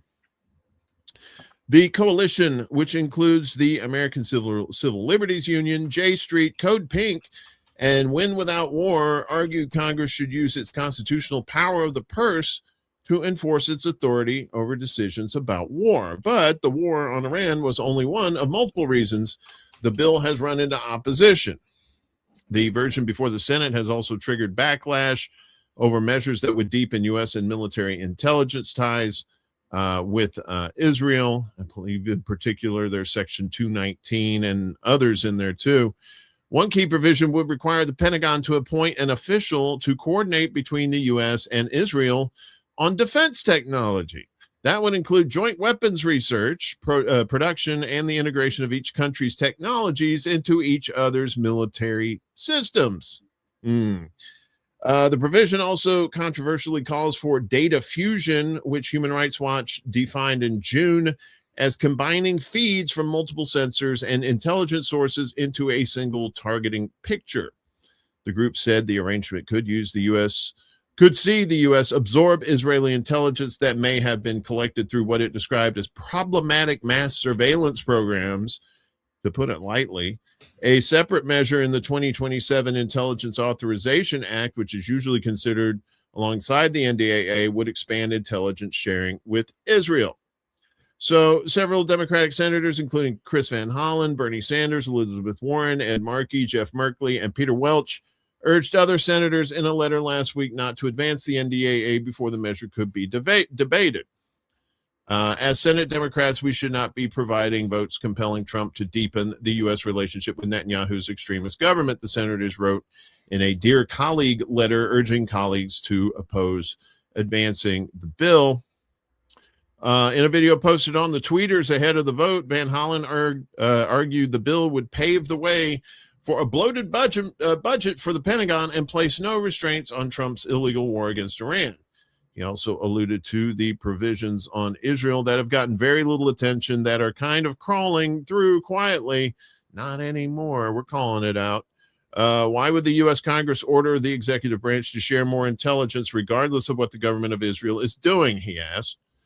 Senate Democrats' efforts reflect a broader shift within the Democratic Party, where support for Israel has cratered ahead of the November midterm elections. You could probably attest that to Mamdani in New York and the lady that upset the 15-term congresswoman in Colorado, too. I can't remember her name right off the bat, but Israel's favorability rating among Democrats dropped from 59% in 2018 to 22% in May, according to a June Reuters Ipsos poll. Yes, the as more information comes out of Israel, particularly since October 7th, 2023, when you started seeing all these videos of the atrocities that were being perpetrated there, and some of the rhetoric that Israel itself was saying, because in the past, probably within the last, I would say 10 years ago, you couldn't criticize Israel about anything without being called anti-Semitic. And now it's like, oh, look at this. I got my big boy pants and I got my big girl pants on now. And we're finally criticizing some of the outrageous things that that country is doing, to say the least. And to marry it to your own military. I mean, some people are calling it treason. And I'd hate to argue. I can't argue with that. No. And as a matter of fact, I was just talking with some of our friends the other night. It is treasonous. It is poisonous. It is one more step on the fall of the American Empire, or not even the American Empire, the United States of America. I think that sort of thing could collapse the United States of America. It could. And it's one of those things where people need to take to the streets. Is it, you've heard the phrase slippery slope mentioned a whole lot in politics and whatnot. This is not a slippery slope. This is a slippery cliff. Yeah. And you slip off that cliff, there is no sliding down. You're falling down. And whether you like Israel or not, you should be very skeptical of what a foreign country is trying to do. I don't want it with any country. I wouldn't want it with the United Kingdom. I'm the biggest Anglophile on the planet. Yeah. And I wouldn't want it with them. Netanyahu has stated that this is what he wants, right? He's putting it in the guise of, well, we don't want aid from the United States anymore, so we're gonna take that away. But out of the frying pan into the fire, as it were. Yeah, I'm with you. I don't think any country should be married in that respect militarily, especially in this day and age where a lot of shenanigans are going on with spying and with electronic surveillance and that sort of thing. I want no part of that. There was a time when we didn't even have our own intelligence service, and we ended up with the CIA. But we were relying on the UK government for intelligence, and the UK intelligence service called the US the putty in our hands, because they were able to manipulate the US. A lot of people don't know the whole thing with when we deposed Iran's elected leader and installed the Shah. That was at the behest of Winston Churchill. We don't need to be enmeshed with another country. Each country has its own interests. Yes. That's the way it is. And we can be friends, we can be allies, but we cannot be enmeshed. It's like the Offspring said, you got to keep them separated. Great tune. You're under 18, you won't be doing any time. So the war is back on. Shocking. I know everybody's peace. Imagine peace, that. Speaking of peace, Iran, what is this peace word you're talking about? So U.S. reimposes blockade on Iranian ports, launches more strikes. The U.S. has renewed its blockade of Iranian ports after another day of escalating exchanges with Iran that appeared to have doomed their interim peace deal. U.S. military said its blockade of vessels transiting to and from Iranian ports and coastal areas went into effect at 2000 hours Greenwich Mean Time on Tuesday afternoon. One of them Greenwich people, they're just very important with their times, I guess. So CENTCOM also announced it had started a new wave of strikes on Iran shortly after Iranian media reports of U.S. attacks in or near the cities of Sirik and Bandar Abbas. CENTCOM said its latest attacks were aimed at degrading Iranian capabilities used to attack commercial shipping in the Strait of Hormuz. Commercial shipping that was illegally going through the Strait of Hormuz. Let's clarify that. Earlier on Tuesday, Iranian officials and state media reported U.S. strikes on the city of Abadan, which hosts the oldest oil refinery in the Middle East, the port city of Mashar, Keshem Island, and Kish Island. Ooh, Kish. Real men eat Kish.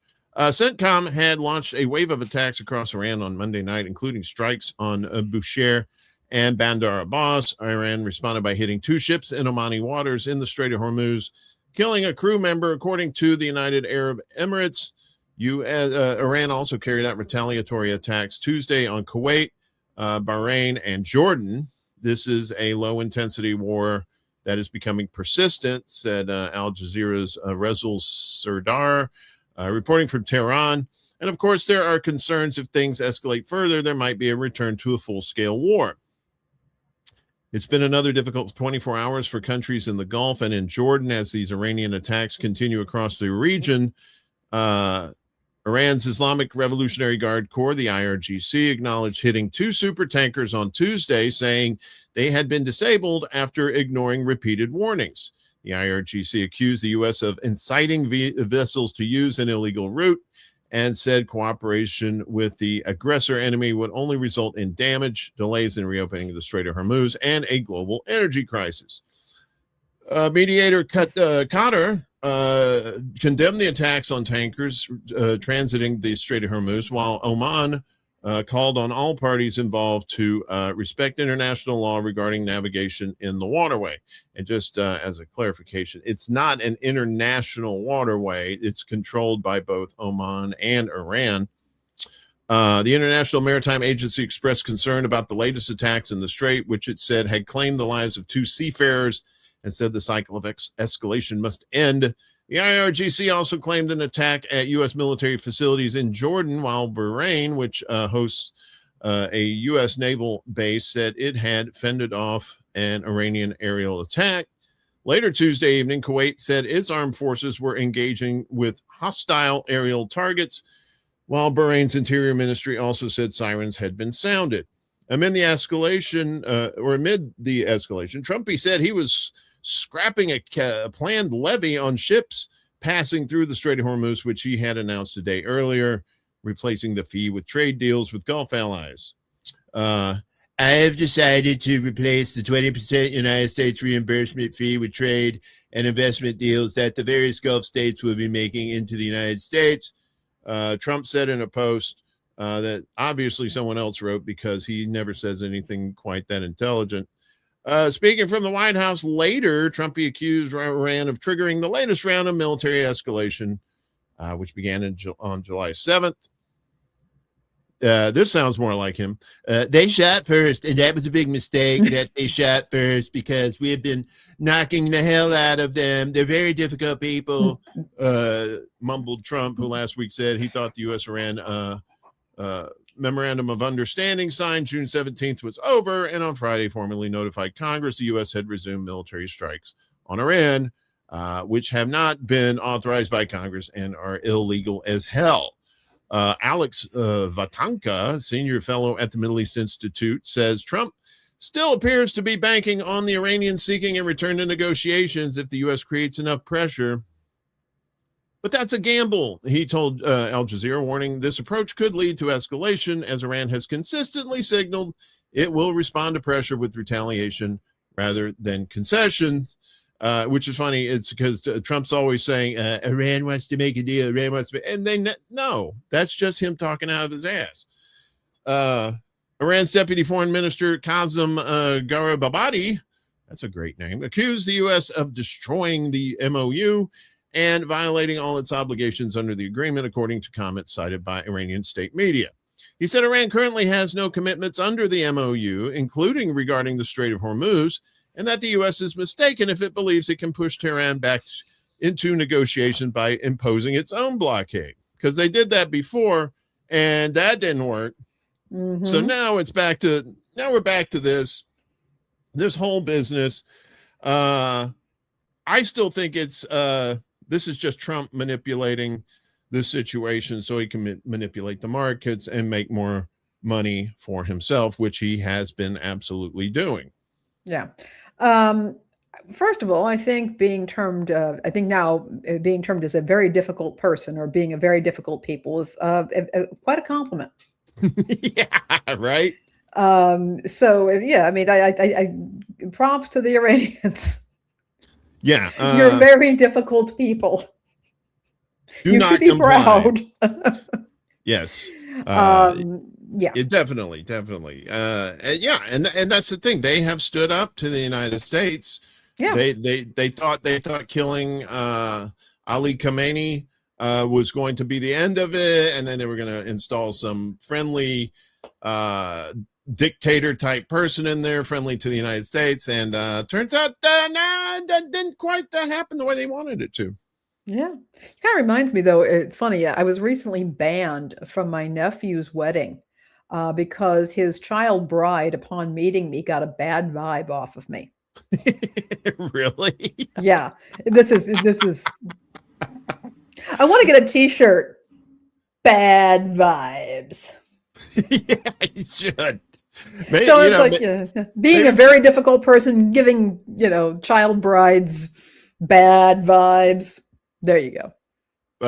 Yeah, maybe if we ever have a merch store, we could just say, bad vibes. Auntie Lainie's bad vibes. Yeah. You got banned really for bad vibes? Yeah. Wow. Yeah. Well, maybe it's for the best. Anti-BV, yes. Yeah, anti-BV. There we go. There we go. That's all right. You go on with your bad self. You keep bringing those bad vibes. And by bad vibes, I'm pretty sure they're good vibes. So speaking of bad vibes, there's that weasel Mike Johnson house. Oh, Lord. This is a fun one. Communism. We should probably put this in clown. I almost put this in clownfish school, but I figured it involves the Pentagon. And so if you like the war in Iran, and I know you do, you'll have a war right here at home against them commies. So Mike Johnson says Pentagon needs more money for fighting communism on our own shores. Mamdani in New York has scared the crap out of these people. Because more and more people are starting, not so much communism, but socialism. Can't have that. As he pushed for Congress to approve $350 billion in new spending requested by the Pentagon, House Speaker Mike Johnson suggested Tuesday that some of the funds were needed for fighting communism on our own shores, an ominous notion in light of Trump's threats to deploy the U.S. military against his domestic enemies. In addition to the already record-breaking $1.1 trillion spending bill that was approved last month by the House Appropriations Committee, the Pentagon has requested a separate $350 billion package to be passed through a separate GOP-led spending bill known as Reconciliation 3.0, the search for Spock, which can pass without Democratic support. Johnson has faced pushback from some GOP senators, including Senators Susan Collins and the late Senator Mitch McConnell. They say hospitalized, but you and I know. As he sought additional spending during a press conference on Tuesday, Johnson made his case for Republicans to back the reconciliation proposal. The speaker argued that the package included transformational funding that will help us change the dynamic of the Department of War and make it more efficient and effective, including Trump's request to effectively double the funding for national defense. Because, we're being attacked left and right these days. Oh, wait, no, we're not. Look, we live in dangerous times, Johnson said. We're fighting communism on our own shores, and we're fighting evil terrorists and tyrants around the world. and we have to be able to protect our national security. There he is with his little haircut there. In the weeks following a series of Democratic primary victories by progressive and Democratic socialist candidates in New York, Colorado, Kentucky, Ohio, and Texas, and elsewhere, Trump and his allies in the GOP have relentlessly hammered on the idea that the nation was under siege by godless communists who want to completely destroy the traditional American way of life. And by the traditional American way of life, he means the criminal actions that the United States has been doing around the world and to their own people.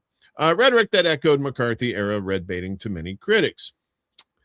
In just 2 weeks since those primaries on June 23rd, Reuters found that Trump had invoked communism at least 81 times to demonize candidates and officials like New York City Mayor Zohran Mamdani and others who have promoted policies like Medicare for all. Oh, those dirty Reds. Higher taxes on the wealthy, the expansion of public utilities, the abolition of U.S. immigration and customs enforcement. Don't get rid of ICE. How will we cool our drinks?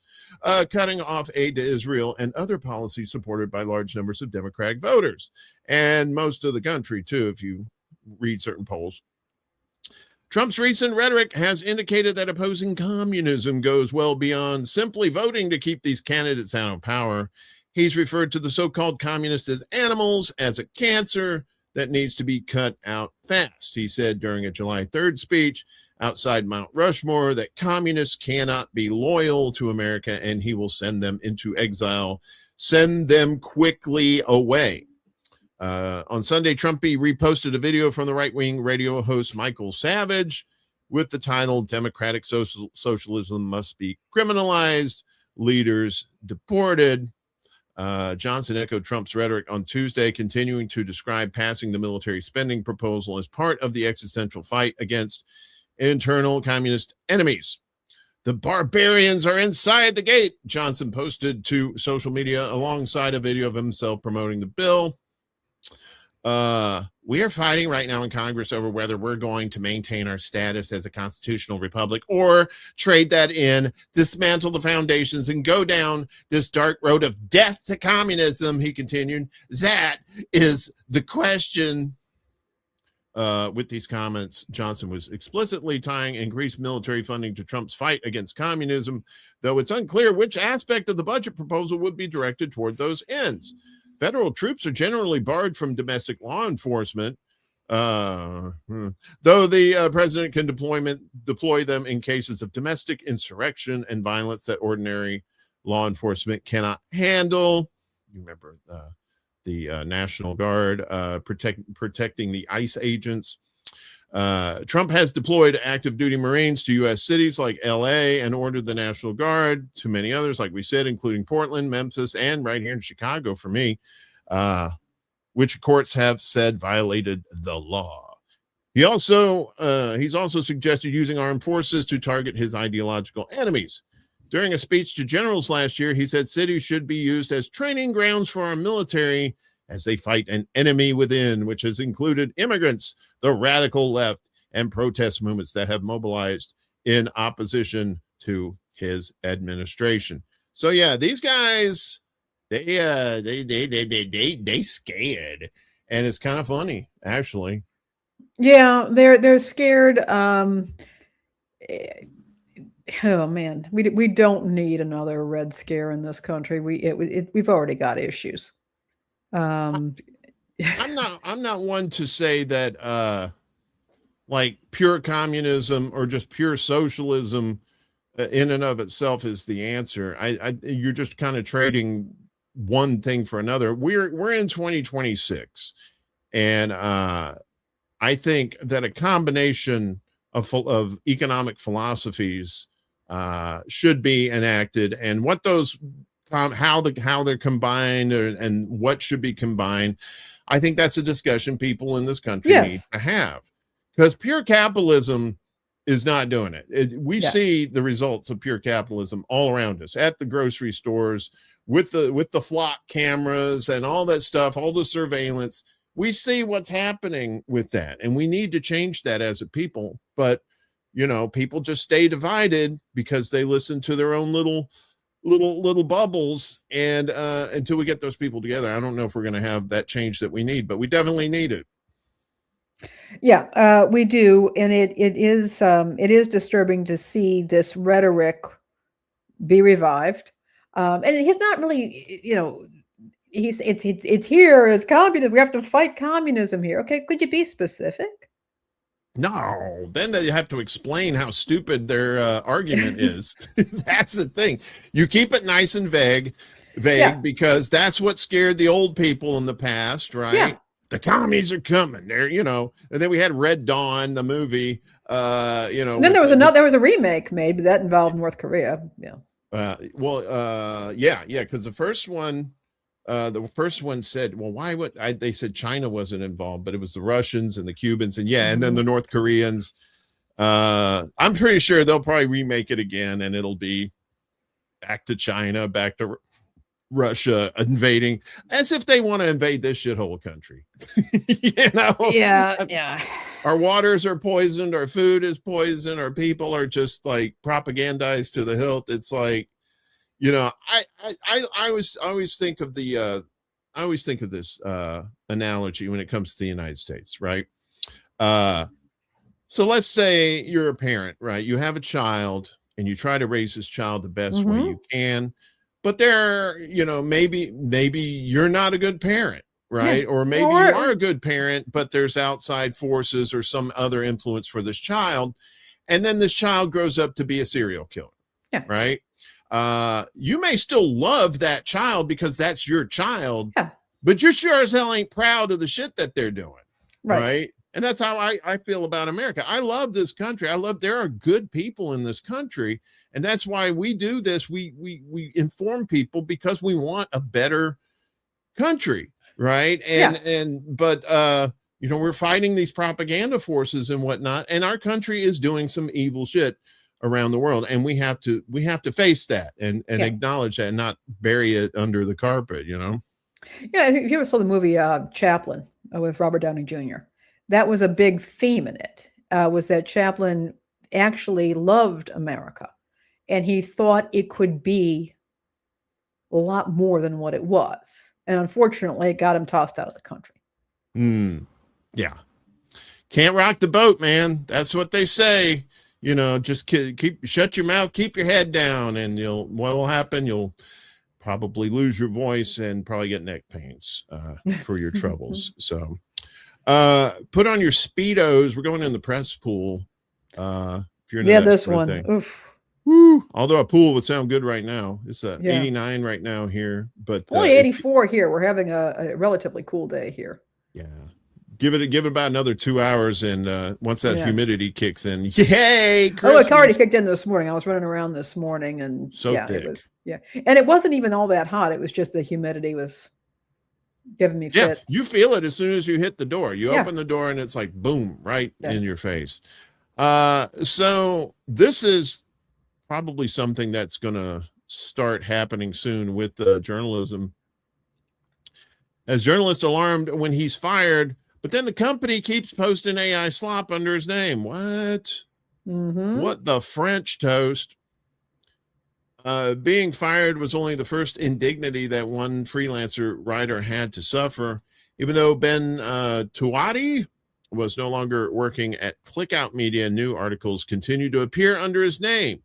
An AI, it turned out, had taken over his byline, churning out stuff that was far below the standards he held for his real work. The situation felt like a slap in the face, Tuati told Press Gazette.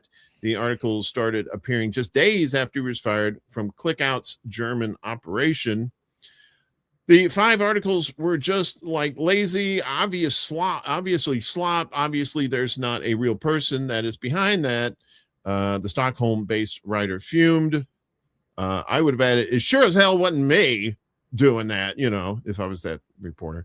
A statement from Clickout Media didn't address why it was effectively impersonating a former employee with AI. We use AI-assisted content where appropriate in tandem with human checks and edits, it said in a statement per Press Gazette. We continue to evolve our AI agents to be more accurate and improve our human editorial processes, including impersonating real human beings, apparently. Heaps of online publishers are embracing AI, often deceptively, and Clickout Media is right up there with the worst of them.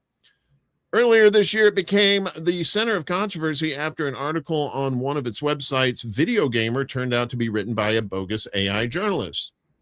That was just the tip of the iceberg. So were plenty of other articles on its other outlets that it had gobbled up and hollowed out, with some of the fake authors even coming with AI-generated profile photos. What? Twati first began working with Clickout Media in early 2024 and was moved around between its different sites, including Techipedia, iGaming, and Esports Insider, seemingly on no more than his manager's whims. He said he had to repeatedly resist pressure to use AI to write articles. Managers would say it's almost impossible to get by without AI these days.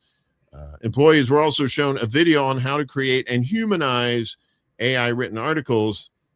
I just left the video running and didn't pay attention to it. He told Press Gazette. Good for you.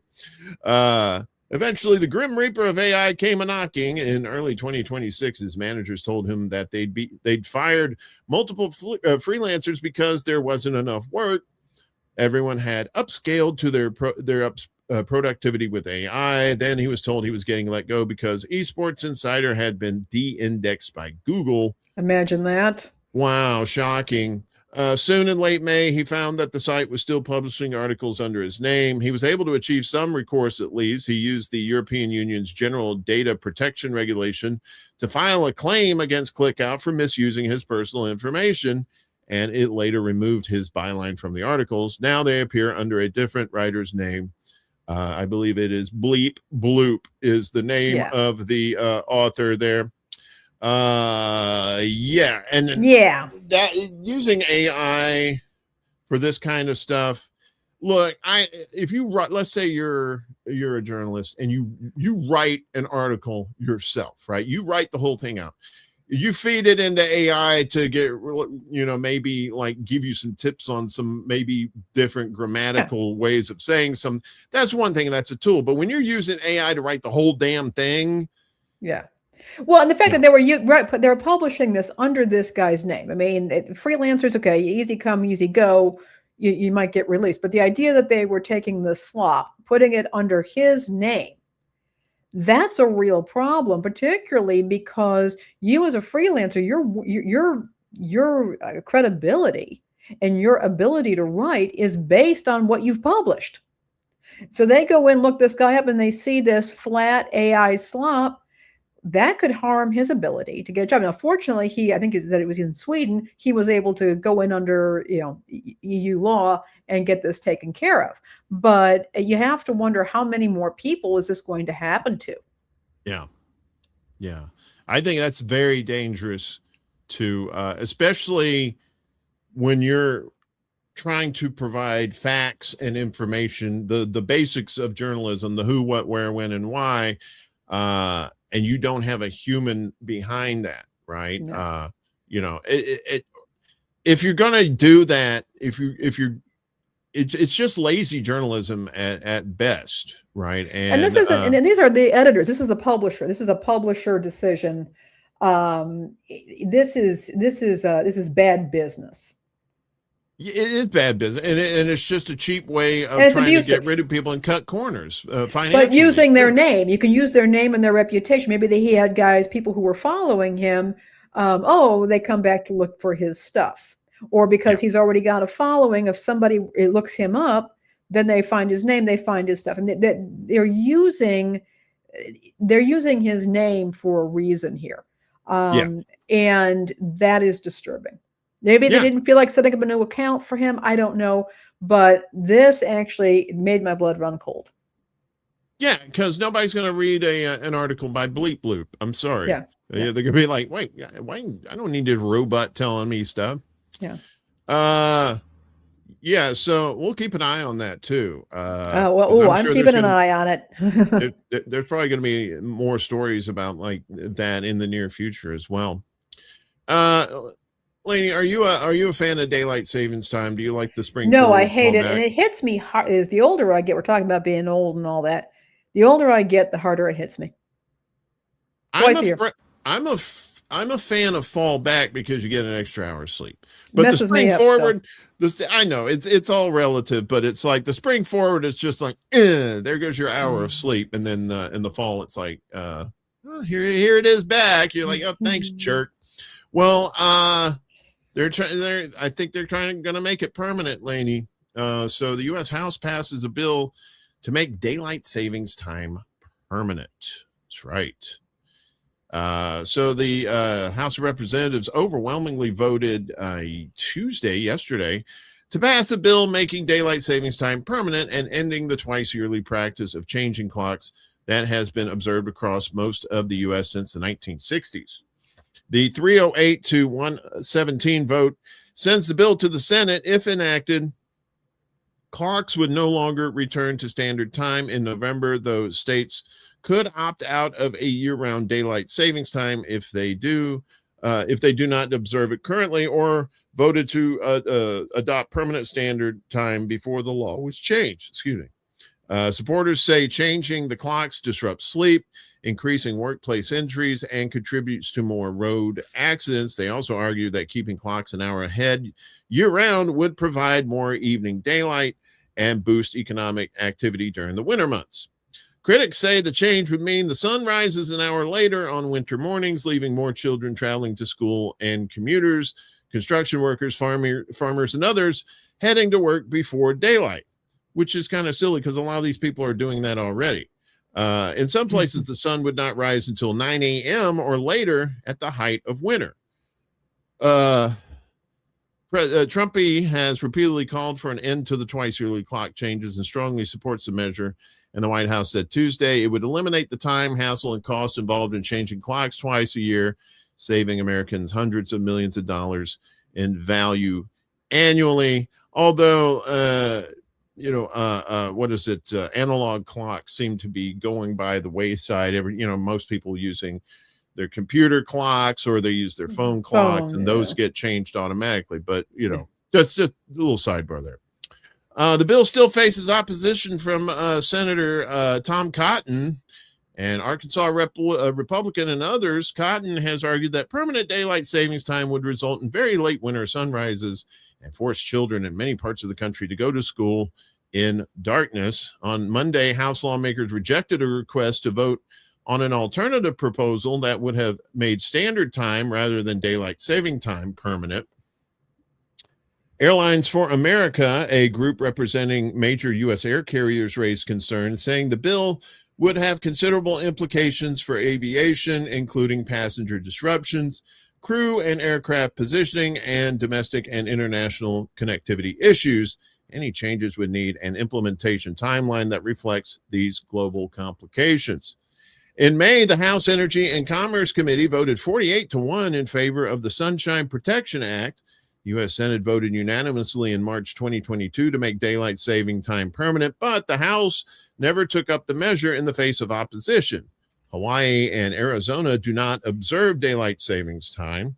The U.S. used year-round daylight savings time during World War II and enacted it again in 1974 to reduce energy use, but it proved deeply unpopular and Congress repealed it later that year. Democratic Representative Frank Pallone said on Tuesday that commuting and work habits have changed and far fewer school children walk to school. It's time to finally end the process of springing forward and falling back, he said. I'm of the mind I don't really care if they do it or not. I mean, if they do, fine. If not, it's something I've lived with my whole life. Mm-hmm. But if there's people who are actually affected by this in a negative way, I could understand making changes to that. But like I said, it's you have your phone that automatically updates. Your computers update the time. It's just wall clocks, like I said, the analog wall clocks that you have to finagle to get them. And if you're you got a bad back and you got to reach up on the wall to get it, and so that might affect you too. I don't know. So you are what? So let me do you? I just want to be clear. Do you want daylight savings time to spring forward, fall back, or you don't want it? I'm not a fan. And I'm going to have to go back and look some of the science with this. I've heard that, that this can mess with people in terms of their circadian rhythms, and that is disruptive to people's health, and it could cause health problems. I don't like it. As I said, I have a harder time adjusting to it every time. I get real bad vibes. That's where you get the bad vibes. That's why I get the bad vibes, from all this. But I can understand that having lived in the Midwest, I don't necessarily have those extremes with daylight and nighttime. If you go up to like in Denmark, way up there, they have what they call the white nights, where you might get an hour or two of darkness a day in summertime. And, so people adjust to that. And so I'm sympathetic to, okay, kids are going to school. It may be a bigger issue. I would certainly like to see the scientific community weigh in on the health impacts. I don't like it, but I'm not the only person in the world.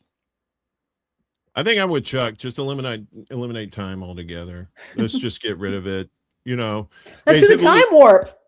Let's do the time warp again.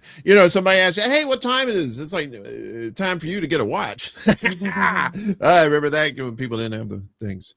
So I don't know. Maybe we'll see that happen. Maybe we'll not. I mean, the House finally said something. Now I guess it goes to the Senate, and we'll see what happens. So speaking of what's happening, I got a little thing tonight. You do. Extra Bull Live. It's going to be at 8 p.m. Eastern time, 5 p.m. Pacific. And our buddy, Arturo Medina, Arturo Funky Cold Medina, will be with us tonight. He's going to be talking about the movie that he did back in, I think it's 2022 or 23. If he's filmmaker, animator, good guy too. He's a 69 baby too, by the way. He's in the club. And we'll be talking about how Hollywood has changed and what AI is doing to it now and that sort of thing. So join us tonight. It's on YouTube, Rumble, and Facebook, and possibly Substack if it actually works. Sometimes it does, sometimes it doesn't, but I'm looking forward to it. I love talking about movies and that sort of thing, and I'm really ready to pick his brain and what he has to say about that too. So, and if you subscribe to our Substack, there's a link to the show tonight in there. Yeah, so and please another reason to subscribe to the Substack. Exactly, subscribe to the Substack if you you want to. That's why we have it. We have the articles in there that we use on the show, so you can read it for yourself, so you don't think we're full of shit. I think that's my motivation for having it. It's like, we didn't say this, that's what they said. So check that out. I'll be back again after that. I'll be back again Friday morning for morning extra secret show Saturday night, and then this show, of course, back again next Wednesday at noon Eastern, 9 a.m. Pacific time. YouTube, Rumble, Facebook. It's good times. We always have fun. We have good guests on here too. Looking forward to more of those. Yep. And like we said at the top, we're at 101 subscribers to our YouTube channel. Let's keep that momentum going. That means we're getting the message out to more people and the information, and that's what we're all about. Absolutely. And again, thank you everybody for getting us to this point, for subscribing, for sharing. We really do appreciate it. Yes, indeed. Yes, indeed. Without your support, we'd just be talking into the ether, and just like old folks tend to do sometimes, I'm just going to do that anyway for other things. Yeah. So I'm going to do that too. Yeah. Old man yells at cloud, that kind of thing. Any final words before we get out of here, Lainie? Looking forward to the show tonight, Uncle Warren. Also, Morning Extra, best morning show in town. And when we do the secret show, that's just so much fun. That's a good community of folks there. It's a time to just start laughing and all that. Chuck, no, we don't have a Patreon yet. We're waiting on that until we get some more folks. But we do appreciate everybody being here. And if you can help us with that YouTube channel number, That's kind of critical right now because we want to monetize that channel. But we don't have a Patreon right now. Hoping to get one eventually, but again, we want to grow this a little bit more before we do that. Yeah, and the Secret Show is just basically a hangout. It's fun. It's just fun. We got sillies, science, and people comment all the time, and it's just a good little community thing. Kind of take a break from the world for maybe an hour and a half or 2 hours, depending. Yeah. And that's why I do it. I like hanging out with people. I like I like that community. It's very it's good vibes. See, I'm all bad. Vibes. That's why I'm not on the show, because it's all good vibes. And Uncle Warren's all good vibes. I'm anti-BV. Nobody wants to be on that show because they're afraid of the taint. There's lots of taint. And we get a little potty mouth on there too. So a little bit. I kind of like to keep that to myself. Gotta watch that though. It can lead to explosive diarrhea. I know, right? Well, diarrhea of the mouth. Anyway, I've used to hear that. You got diarrhea of the mouth. You shut up. Well, other than that, we appreciate everybody. Thanks again. We will see you again next week for the Undercurrent. Take care of yourselves and stay cool, stay hydrated. And as Mom used to say, watch out for the nuts. Weird nuts. And not those weird nuts, the really weird nuts. And you know what I'm talking about. Take care, everybody. Have a good one. Peace out.